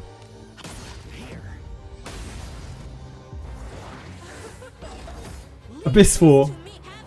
We can see a potential sneak peek of Abyss 4. You can definitely take a look at that. We don't know if it is Abyss 4 or not, but it is a it is potentially a sneak peek. There are a lot of Easter eggs in this game, and that is one of them currently.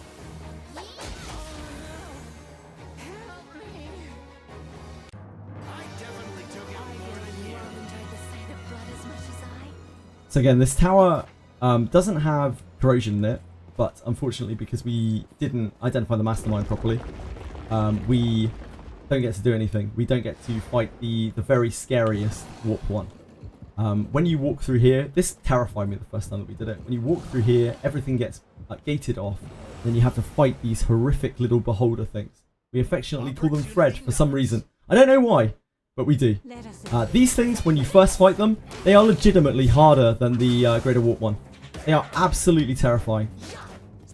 That fade out blackness is a bug that sometimes happens in this area. Don't worry about it too much.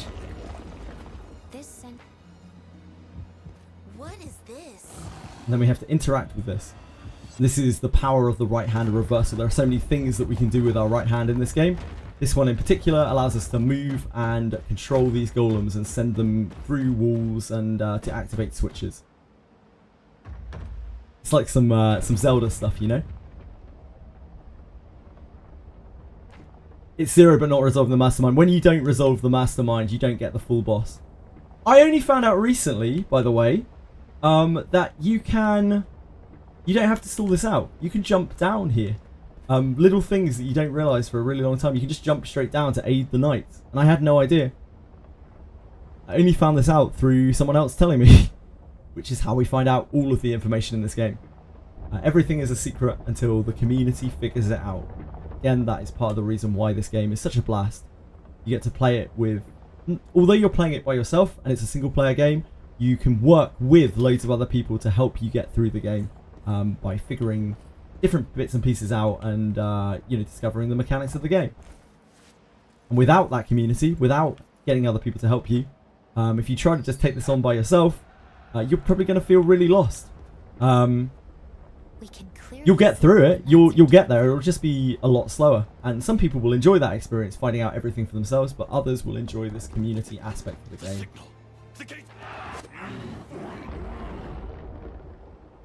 Yeah, crazy. Crazy Nighthawk. So, like, this is the Greater Warp one. He's doing nasty things. Again, I don't want to spoil the storyline too much for people who might want to play this through. This is deep into the game, by the way. This is like 300, 400 hours into the game. And we are getting penned in. If we move about here, then we have no escape. We're not going to make it. And then we have nowhere else to run. We have no choice but to go and confront the Greater Warp one.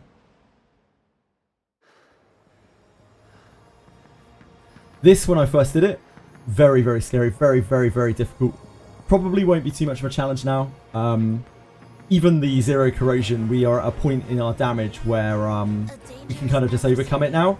But what this boss does have is very interesting mechanics. It has this first phase where it has these tentacles. It'll pick you up. It'll slaughter you. It'll do these big AoE attacks on your party.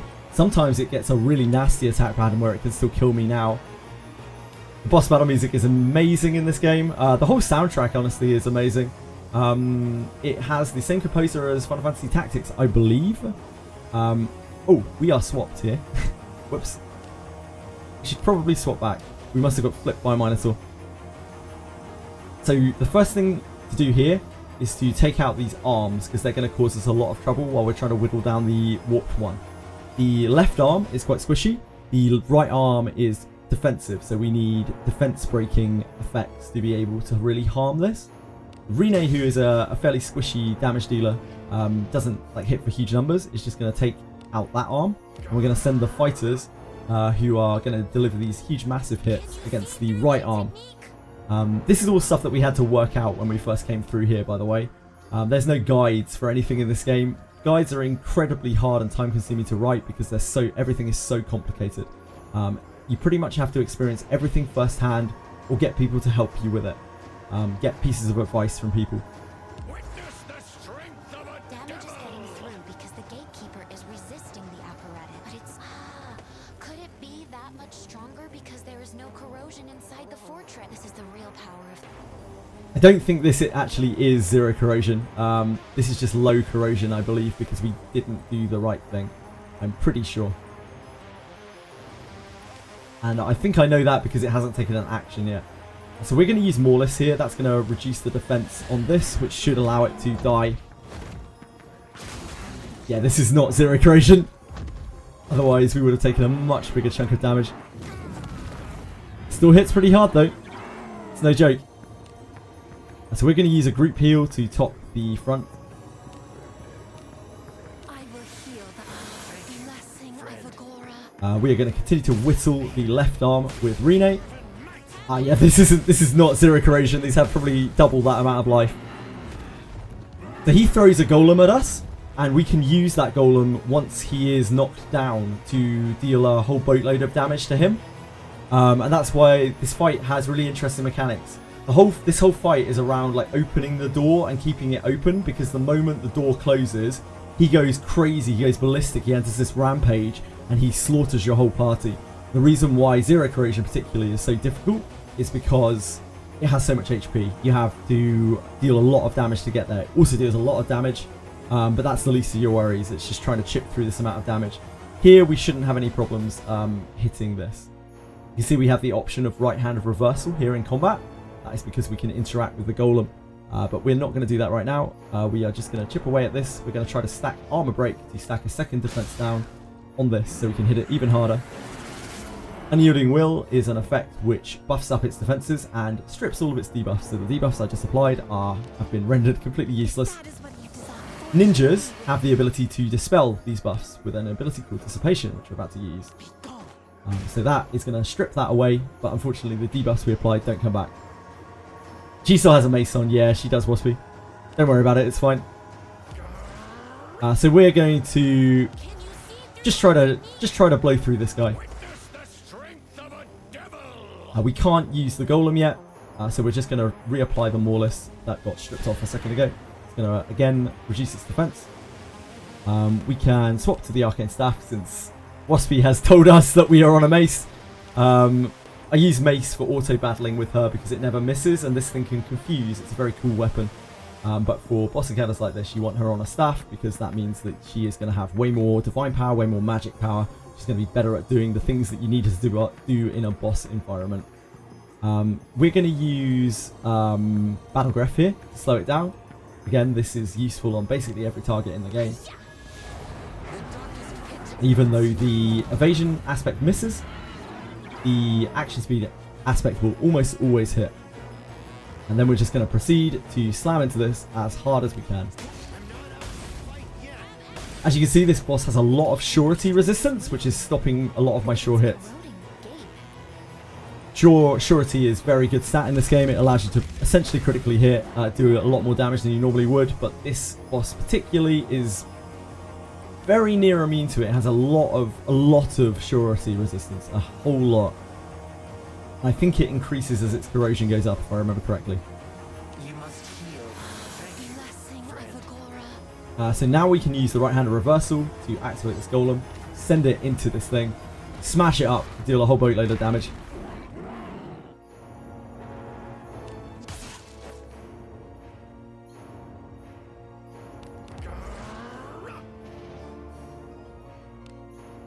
This is Astral Break. This is a melee attack, but it is going to increase the action speed of the character in front of her and the character behind her. So it's still a very useful skill to use, even though she's not really a melee damage dealer. Witness the strength of a devil. We have Moreless, right? So we need Armor Break back up. We use level 1 just to conserve SP a bit. And then we're going to prayer back.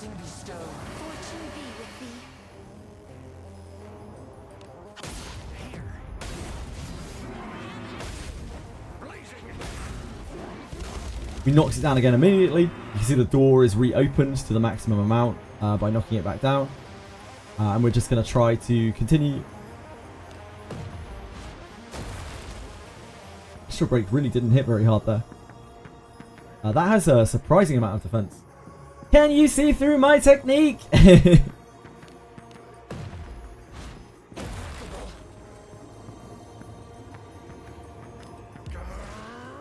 Full Power Strike is a particularly good move, not because it has the highest damage output, because it takes 2 turns to cast it, but because it's very SP efficient, and this is what makes fighters so good in this game. Fighters, again, the most basic class in the game, and probably the most dangerous. A really, really scary class, does so much damage. We need to reapply prayer here. Make sure we have attack buff going. Not worth to target the heart. You mean the door, Strider? To hit the door behind it. Gonna just reapply Moreless. It's not worth it to target the door because you just bust it back open again the second you knock it back down, unless your damage is very low. The door is not something you need to bother with once your damage reaches a certain threshold, but you can target the door to bust it back open again, only when it's on the floor. Once it's standing up, you can't target the back door.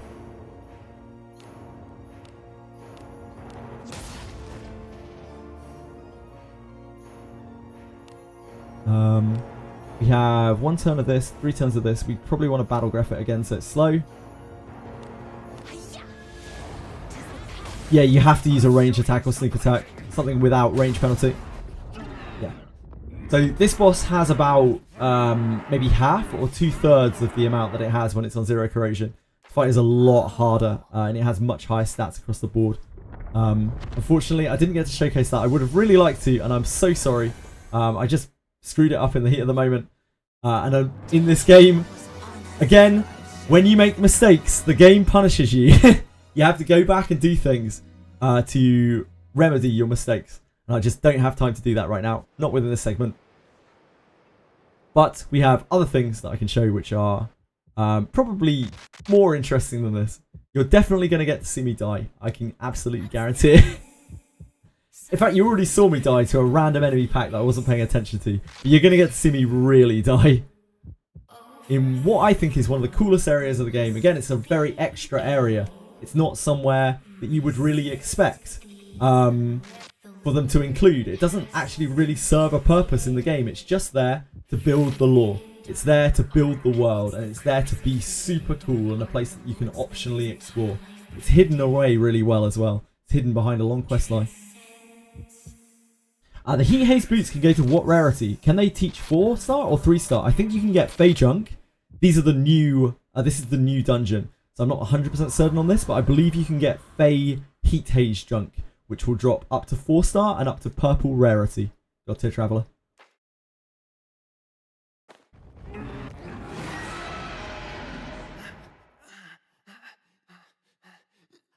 Here we are, the almighty victors, and with the gatekeeper slain, we open up the doors to guard our fortress. This is what the whole of this campaign, the whole of this abyss is all about. You have to infiltrate through the fortress. It has a wide variety of different levels, by the way, with level designs. You... thank you so much for the 20 gifted subs. That's so absolutely unnecessary, but thank you so much. That makes an unbelievable amount of difference. I appreciate that more than I can possibly express. Thank you so much, Shred Hofen. That is unbelievably kind of you. Thank you. Sorry, I completely lost my train of thought now. This place has a lot of different level design. You go through this stuff. You traverse through the catacombs of the labyrinth first, and then you have to work your way up through the depths, through the living quarters of this place until you're at the very peak of the tower where we just were, where the battlements are. It's this huge, long dungeon trek. Again, this took me about somewhere between 2 and 3 weeks to get through all of this content when this released. The releases in this game, they're not like one day and done. When they release an Abyss, it's real serious business. It's this crazy long dungeon crawl. It's such an immensely good feeling to finally get through it, because every level feels like a struggle. You have to work through it with the community. It's just this absolutely wonderful, gratifying feeling. To be able to finally solve the mysteries which let you proceed to the next floor, to figure out communally how to get through an encounter which is stumping everyone.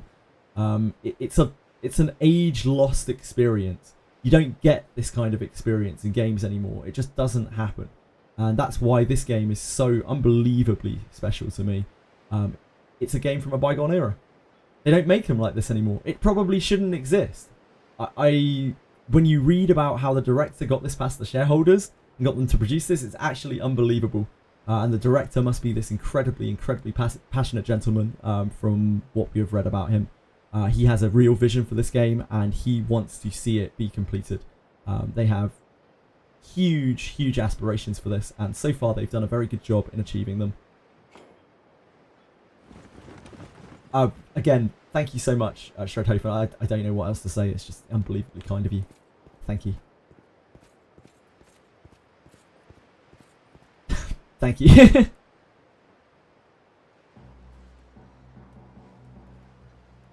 Again, I'm very sorry that I screwed up the warp one there. It's just very easy to make mistakes in this game, and I should know better. I should not have done that, but we will try to push on to something else. Not settle on it too much.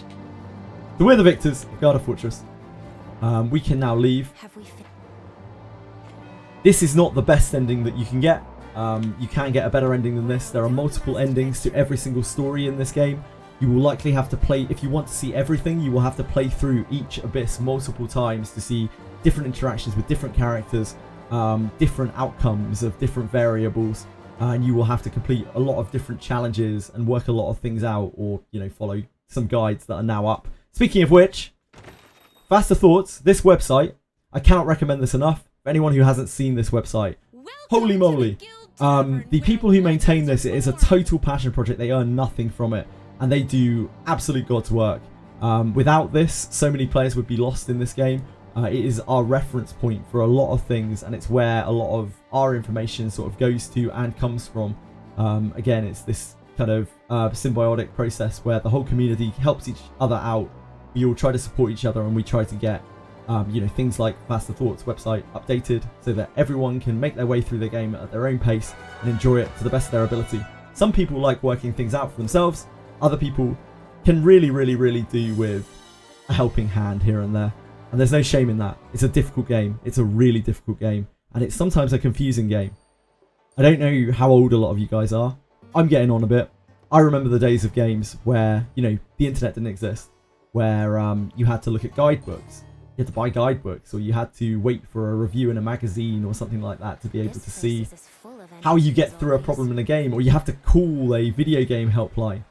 And we're not quite back to there with this. There is an active Discord community for this. We have communities like this one where we share a lot of information, but it's reminiscent of that. So if anyone has nostalgia for that kind of thing, that kind of era of game, holy moly, does this ever tick those boxes. Wizardry Guidebook would be so cool. Dorcam has actually posted pictures of the old guidebooks on our Discord with some of that old art. It's gorgeous. The monster designs in this game and every other Wizardry game, the whole IP, have always just been so gorgeous. They're so creative. The chimeras in this game are not what you would expect from chimeras. They have like an elephant's trunk coming out of one of their arms. The Greater Wart One's designs, I won't spoil them entirely for you, but one of them is this huge insect thing in a membrane-like cloak, which looks absolutely terrifying. It looks like some kind of fallen hero, but yet is this horrible parasitic insect creature, which does awfully horrible things to you and the whole of your kingdom. The whole game is very, very dark. There's a lot of death. It's got a lot of dark undertones, overtones. A very, very brutal story. And you will die both in and out of combat quite regularly as you learn different choices and progress through the game in different ways. Ore Collector is nightmare fuel. Absolutely, it's this horrible blob-like monstrosity. I can probably show it very quickly. Compendium. There's a compendium in this game. You can look at all of the creatures that you fought, all of the items that you fought, that you've found along your journey. And probably most interestingly, you can see every monster that you've slain in here. Let us see if we can find the Ore Master. The Ore Collector, there he is. This thing is, unfortunately we haven't killed enough of them to be able to get the 3D model. So we can only look at this picture, which is still gorgeous. This thing is like the convoluted souls of the combined convoluted souls of all of like an entire ship's crew all pasted together and merged with aspects of the ship. A lot of these monster designs are absolute nightmare fuel, and I'm absolutely here for it. I love it so much. Which encounter was my biggest wall? Literally yesterday I got pushed out of the game on a new piece of content. Again, I am quite strong in this game. Not the strongest by any means, but I'm quite strong in this game. And the new content that came out, it's full of ninjas. And ninjas, as I explained earlier, our ninjas can instantly kill stuff. Guess what the enemy ninjas can do too? If you don't have critical resistance, or you aren't strong enough to instantly kill these things, they can very easily just slash your jugular out and remove you from play. And they did. They absolutely put me in my place 3 times in a row. I lost all of my flames instantly, and immediately had to wait for them to regenerate before I could attempt them any longer, because if I tried again, our characters could die, really, really seriously die. We would have to spend gold trying to resurrect them. So even now, the content that comes out, it's still challenging to me. It's challenging to everyone, and that is a sort of fight where preparation helps you over gear, over power.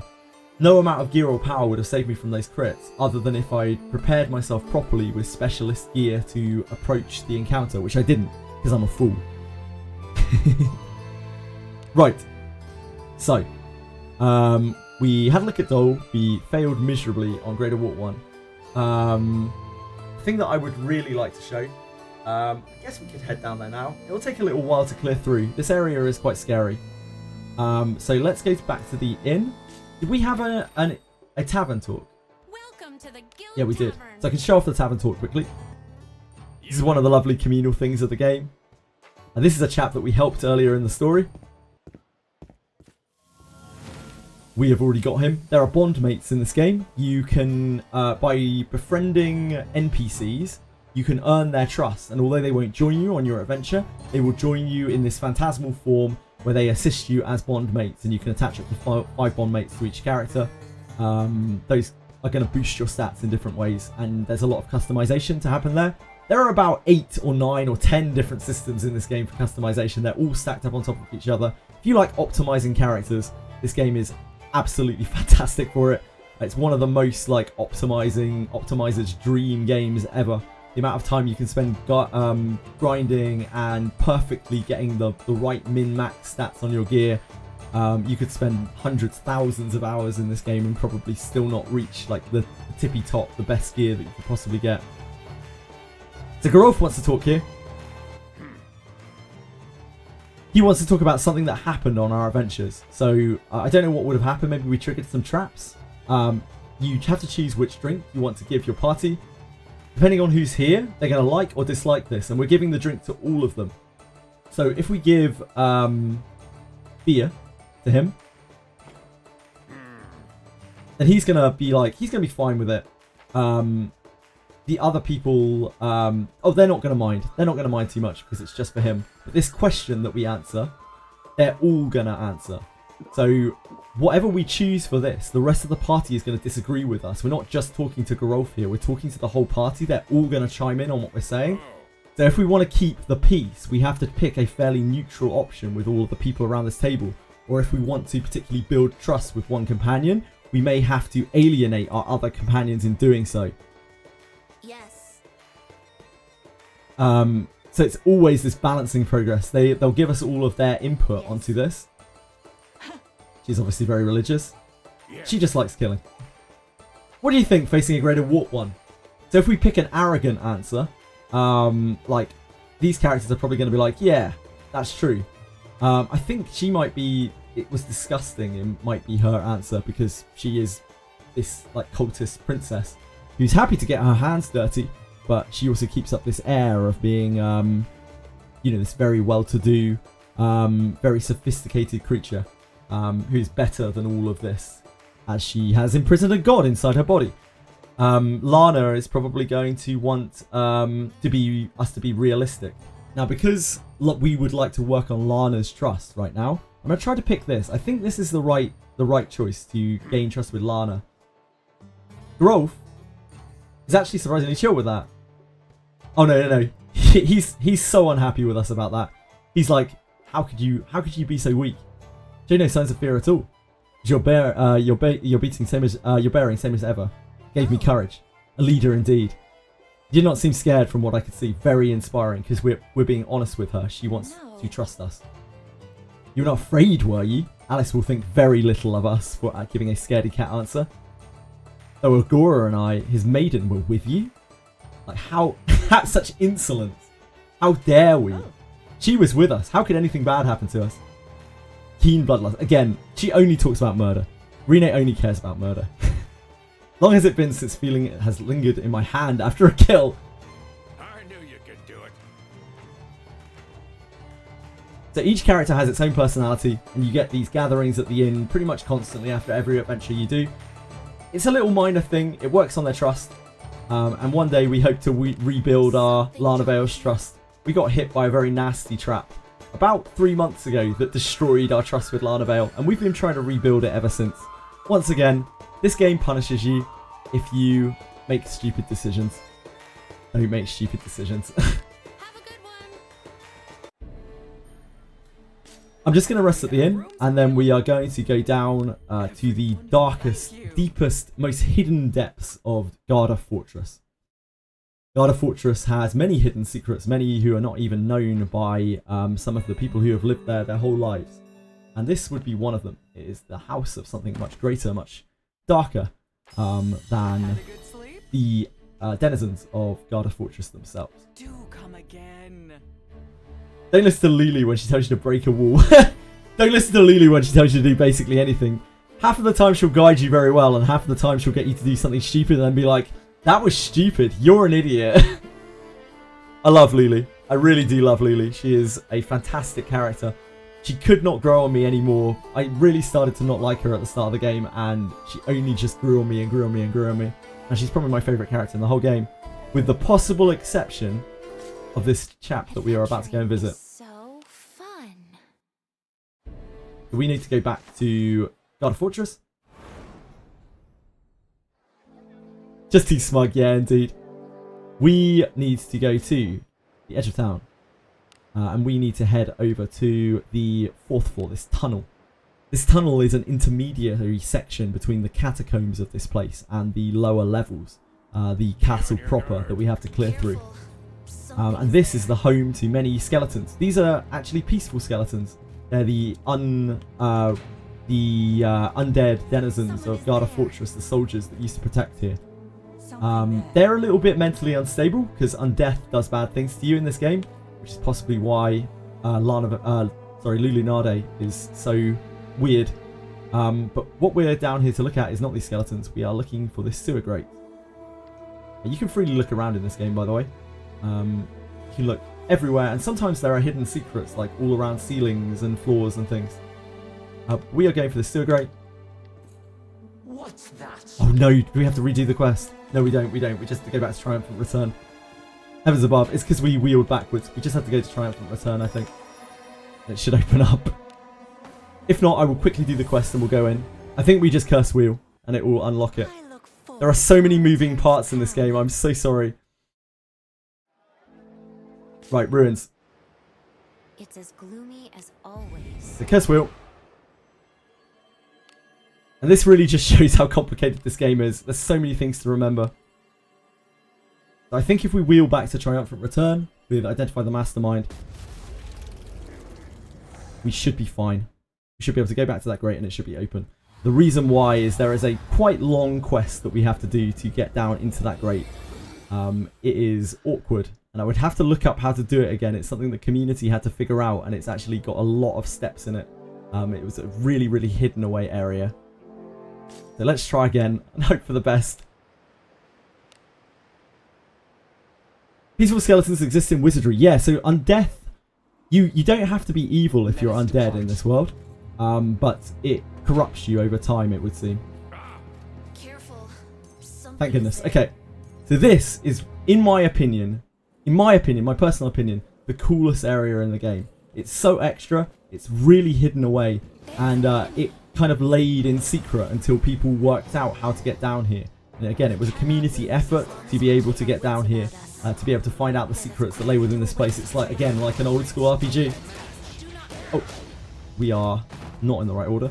The enemies down here are actually really nasty. They have a lot of HP and there are a lot of them. It's going to take us a little while to clear through here.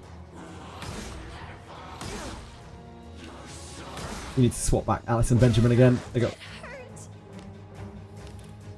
Swapped.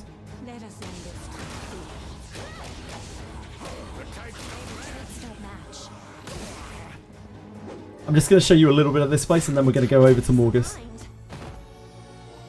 Just because I want to show off the design of this place, because I think it's really, really cool. It's like the deepest, darkest recesses. And when we came down here for the first time, we had absolutely no idea what to expect, because in this game, like, there aren't spoilers. Like, nothing is spoiled. They drop things, like Dricom drops things on us, and they don't tell us anything about them. They leave it completely for us to work out ourselves. There'll be like added new area at the bottom of Garda Fortress or something like that. And that is all the information we'll have. We'll have to work out everything else for ourselves. And it's a process.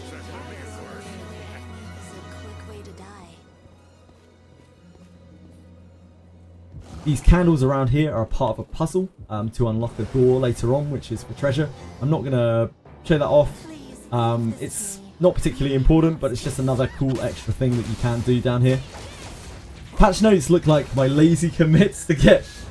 I think they do it on purpose, right? I think they do it on purpose, and it's to build this intrigue and interest in the game and to push this community feel, to get everyone working together and to... this is straight from the designer's interview, by the way. This is what they said they wanted for the game. They didn't want it to be a game where everything was spoiled. They wanted it to be a game where people have to work everything out. And it sure is. We take so long trying to figure out anything in this game. It's absolutely crazy. So again, the first time that we came down here, we had no idea what to expect. We just saw that this was a place that had... Oh, dear God. Oh, dear God. We need to cure that immediately, or we are going to die. That is confusion. Thank you, friend.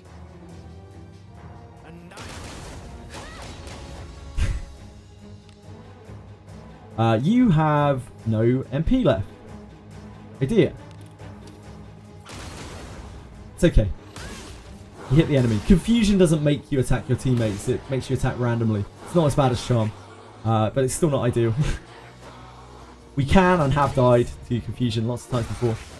The first time that I came down here, we just didn't really know what to expect at all.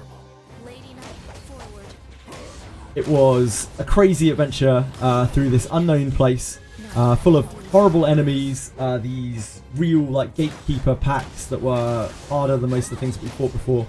And when we reached the bottom, that was Confusion at work. It's a good thing we resisted. When we reached the bottom, we were really, really surprised as to what we found. It was not, I think, what anyone expected to find down here. Most of us thought, you know, it's going to be like a boss or something, or some treasure trove. And instead, we were met with something quite different. We should probably clear that skill bind. There are lots of status effects in this game. This one is skill bind. This one stops me using my skills. That's not what you want.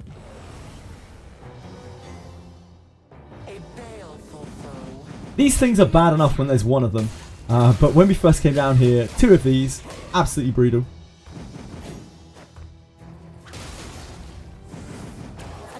Once you have this unlocked, which we do already, you don't need to clear through these. But I just am because I wanted to show off how dangerous like some of these areas still are, despite me being, you know, right at the end of the game. It's still not something that is just like free sailing cruise control.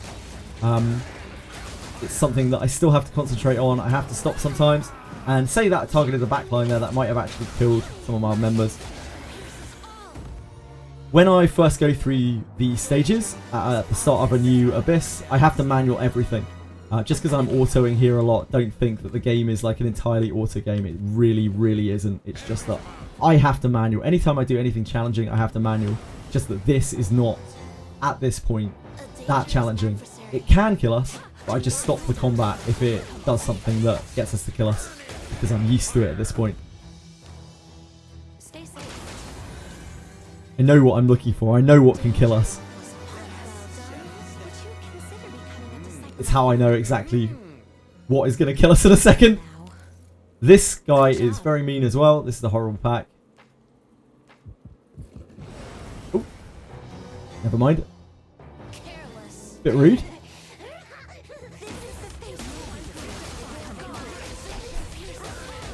Pixies are terrifying.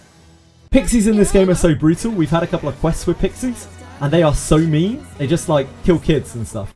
They really don't pull their punches in this game with brutalizing really anything. Everyone is equal opportunities. If a character exists, this game is happy to kill it off. It doesn't matter how old they are. It doesn't matter what species they are. It doesn't matter what age they are at all. They're just. It doesn't matter what gender they are. Like, it just doesn't matter. This is a bleak world where death is commonplace. Like, people are used to death in this world. So this is a spooky golem. These things are incredibly nasty. See, only Geralt has enough power to hit this with his physical attacks. And my party is very low on magic, so we don't have a lot of options. We have to use some specialist things that we have tooled onto our characters to accommodate our party. So she has a magic attack called Zarlik. She has a magic attack called Moment of Finality, which is some real Naruto stuff. And to really be able to hurt this with our other characters, we have to use very powerful attacks. Our regular attacks are just gonna they're just gonna bounce off. So once again, we fall back on good old full power strike, which is a fan favorite.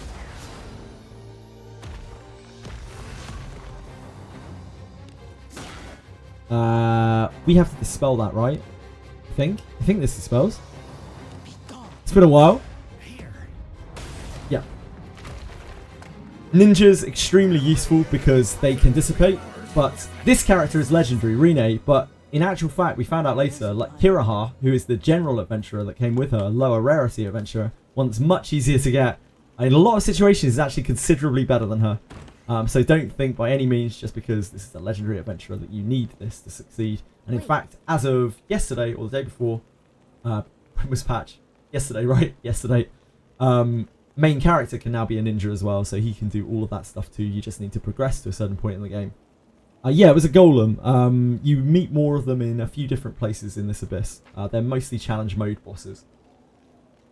Nothing out of the ordinary. This is all perfectly normal. So when we walked in here, you see this ominous door. We can't even get out of here now. We weren't really sure what to expect. This was not what we expected. We were like, who the heck is this guy? We've had no introduction to this guy. Who is this dude?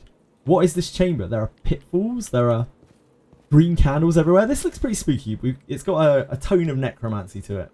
He's just got his back turned to you. Doesn't seem to be bothered by your presence at all.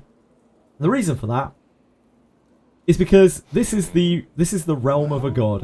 Well, who might you be? And he is voice acted very well. Could it be you're an adventurer? There is no reason for this area of the game to exist. It is entirely extra. There's almost no point to it. It just has a bunch of hidden stuff in it. And included in that hidden stuff is this chap. Adventurers have a habit of exploring dungeons, but I never expected to find any here. Absolutely wonderful. Probably the best voice actor in the game.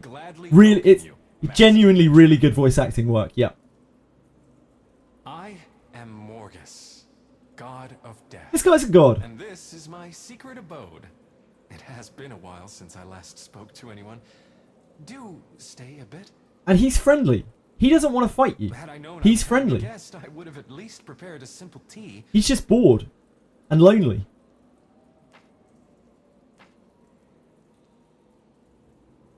And this guy allows you to make contracts with him, as any good death god should. These contracts are horrifically punishing, but incredibly rewarding. So when you hear the tagline, once again, savor the risk. That is what Morgus is all about. These contracts are not something that everyone should take. They are not for the faint of heart at all. These are generally things that you take when you have some specific purpose to use them with. What kind of plan We can look at you them here. desire? Well, these things aren't going to make sense to people who don't know the game, but you should be able to get the general feeling of what these do. So this allows you to deal more damage, but it also increases the damage that your whole row takes. And what is the most important thing, and this is shared between all of these contracts, if you die while you are contracted, your fortitude, which is your ability to be resurrected, is reduced to 0, and it doesn't regenerate. So you will have to either try your very best of luck to regenerate your character, to revive your character, or you will have to use a different sort of currency, a much more precious form of currency in order to revive them. This is absolutely brutal. Yep, you had to peacefully. Indeed, indeed, indeed. And gems are few and far between in this game. They are your resource for pulling. They are things that you earn from the game, so they're not things that you really want to part with. So even though, this is not going to permanently kill you, this is not something that you want happening, right? But the reward from this, like, you can hit so hard with this. This allows you to sacrifice your HP for your MP, so you can have a massive magic point pool and blast for days. This one is the same, but for SP. And then finally, I can't look at that because we're on the wrong character. We can only put this on the main character. This is one that gets used the most. This increases XP acquisition for all members of the party, but gives a substantial decrease in HP. Also, you get ambushed more often.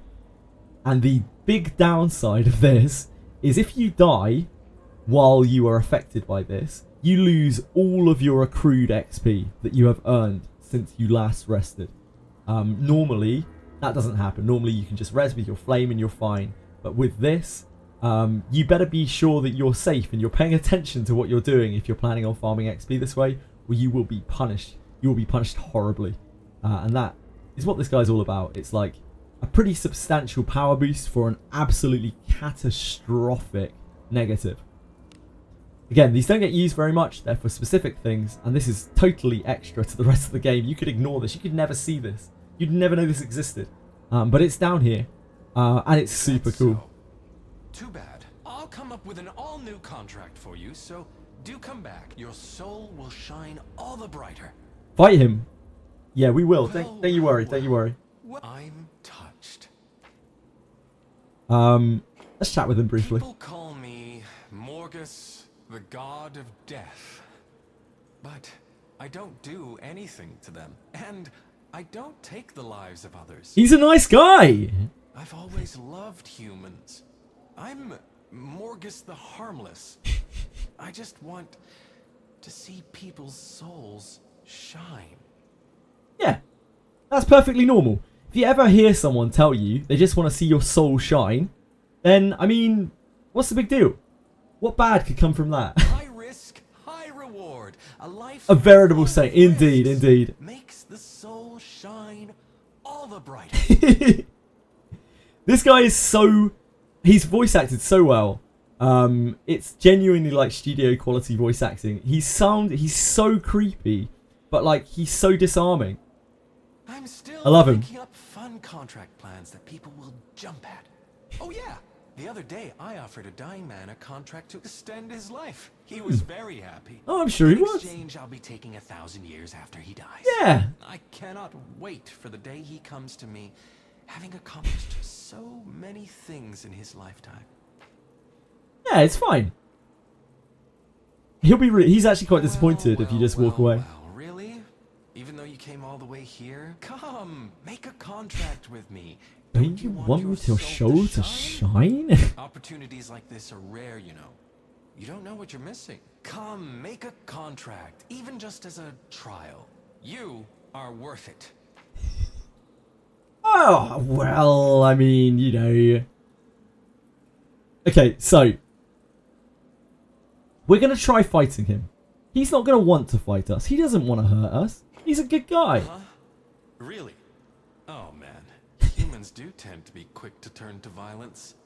I don't think that's very nice, but I suppose that's just part of being an adventurer. This is arguably the hardest encounter in the game. The reason why this is so hard is not because it's necessarily the most stat bloated, but because this is the encounter you need to make the most preparation for. I don't have those preparations. You need dark resistance gear, you need instant death resistance, and you need to be hardy enough to just survive these hits. We just don't have that. I'd honestly rather not. Are you really sure?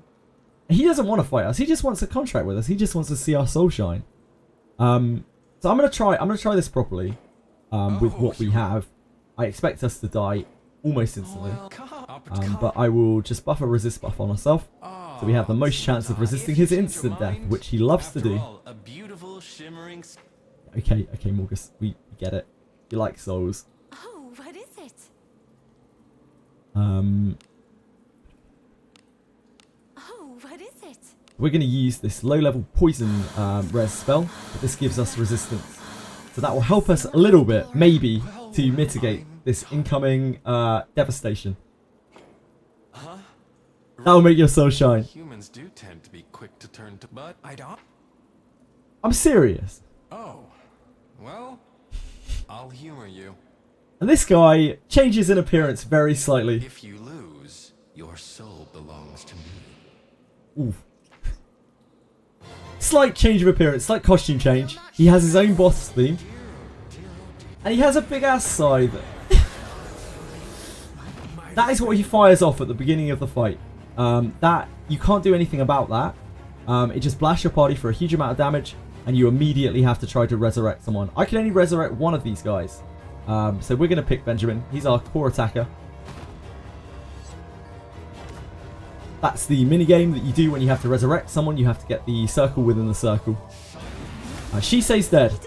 She's also dead to the side swing. We now need to resurrect her. If you fail one of these, you get paralyzed and take damage. So this fight has actually started, believe it or not, this has started reasonably well. This is one of the better starts to this fight that we've had. Now that doesn't mean that we're actually going to be able to do anything. But it does mean that we're going to be able to see a little bit of his encounter. Which is more than I expected. So we're going to full power strike. We need to do this to be efficient, as this is quite a long fight. He has something like 30k HP. So we have to measure out our SP. Or else we're going to run out and we're not really going to be able to hurt him. You don't have any MP, because you already had it sucked out. So we're going to try to armor break him. We did not succeed. That's an insta-kill.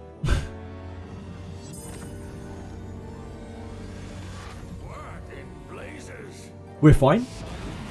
Absolutely fine. Oh. Yep. We're now paralyzed, which makes everything a lot more awkward. Just a flesh wound. Yeah, he's fine. That chunked him from like half HP. It wasn't even close. He didn't even get insta-killed there. He just died. He just died to damage. We need to heal back, I think. Although he is also hurt. So we might be a bit screwed either way. I think we use Mardi here. Which is not just a 70B emote, but it is also a paralysis cure and heal. Benjamin's bringing home a little bit of bacon there. Fortunately, Garov got knocked out of his full power strike.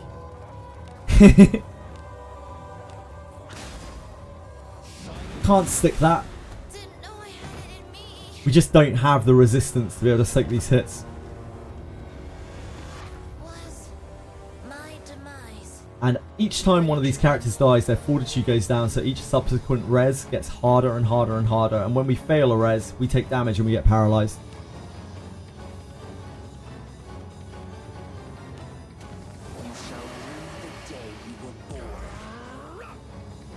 This is like the simplest part of the fight. This is like a 3-phase fight. We have pushed this guy to about, I don't know, about 30% of his life before. It took a lot of trial and error. And we had to use like everything in our disposal. We had to be really prepared. Even then, we just weren't anywhere really near. We can do apparently no damage with our regular attacks at all. Not great. Yeah. Is this a miracle of Agora? And as you can probably tell, I'm a little way off. She would have lived that if she can get insta-killed. We are a little way off being able to complete this. My demise. Guess it's time. Never enough dark resistance. You need so much dark resistance on this boss to even be able to stand a chance. We got to the first set of ads. So, I mean, we've done our best here.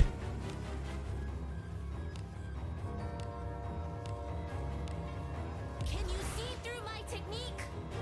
We're going to use Moraine, which is an instant death to undead spell to try to immediately remove these without having to deal with them. Alice very good at what she does, of course.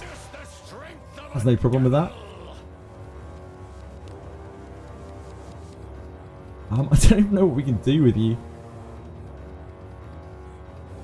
We don't have any magic right now. I guess we can use Knight's Defense. We're not really speed tuned here. Knight's Defense is a Knight ability which makes us take less damage. It doesn't work on insta-kills. It doesn't stop you getting insta-killed. It did stop that. That stopped us from dying in the back row. So there's that. We are afraid, however. That didn't kill us, but it did inflict fear on us. Fear means we can't cast spells. So our options are to use attacks. We can use Astral Break to speed Benjamin. And that's about it. My life is in danger. HP 0 but alive. Oh yeah, she's 0 HP. This happens very occasionally. Usually when you take a lot of damage after a number of reses. She will probably die on the next turn.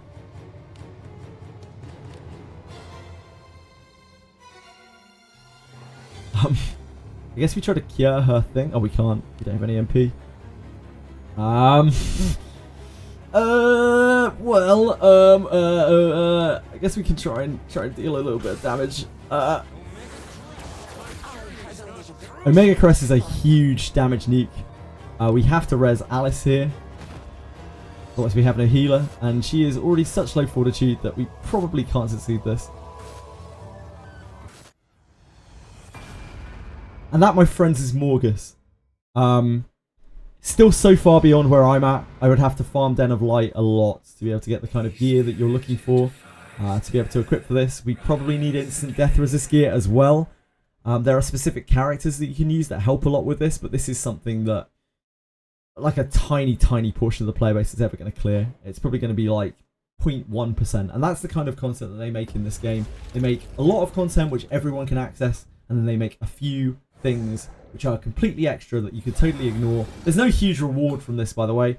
It's going to be like 50 gems and a piece of very niche gear which doesn't really do anything. It's not really that good. It's good against Morgus. You have to beat Morgus to get a piece of gear that is good against Morgus, and it's quite a low version of it. It's random stats. There's a good chance that you'll never get a good version of it.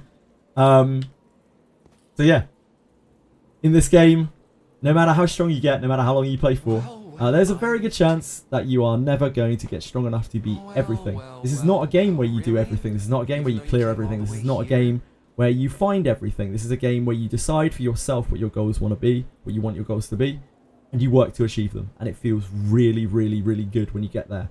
I don't have any want to kill Morgus. I love Morgus. I think he's a swell dude.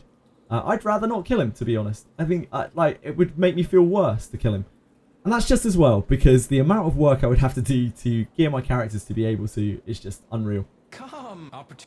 But if you like challenges in games and you love grinding, holy moly is this ever a game for you. And I know people who've cleared this, and some of them haven't spent very much, if anything, on the game.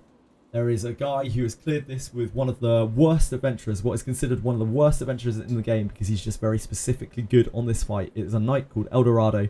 He has massive dark resistance. He just sits there and knights defenses and never dies.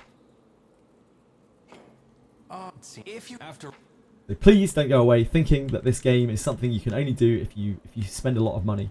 By all means, if you want to spend money on this game, you can, and you can get stronger by doing so. You don't need to, and you should always take the game at your own pace. Come on. The game supports all sorts of players, and the developer does as well. They're very good at that. People would probably spend months in Den of Light before beating Morgus. Some people spent a couple of months, yeah, before they had enough Den of Light gear to be able to get in there. We've seen some really impressive clears of Morgus. By the way, we've just reached the end of the segment. I've run over a little tiny bit.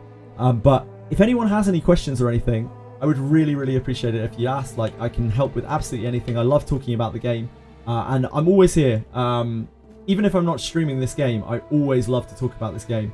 So if anyone has any kind of interest in this game, wants to ask anything, wants to ask advice, wants to ask like deep inner questions, I might not have all the answers, but I will certainly try. And if I don't know, then certain people in chat probably will too, because they're probably smarter than I am.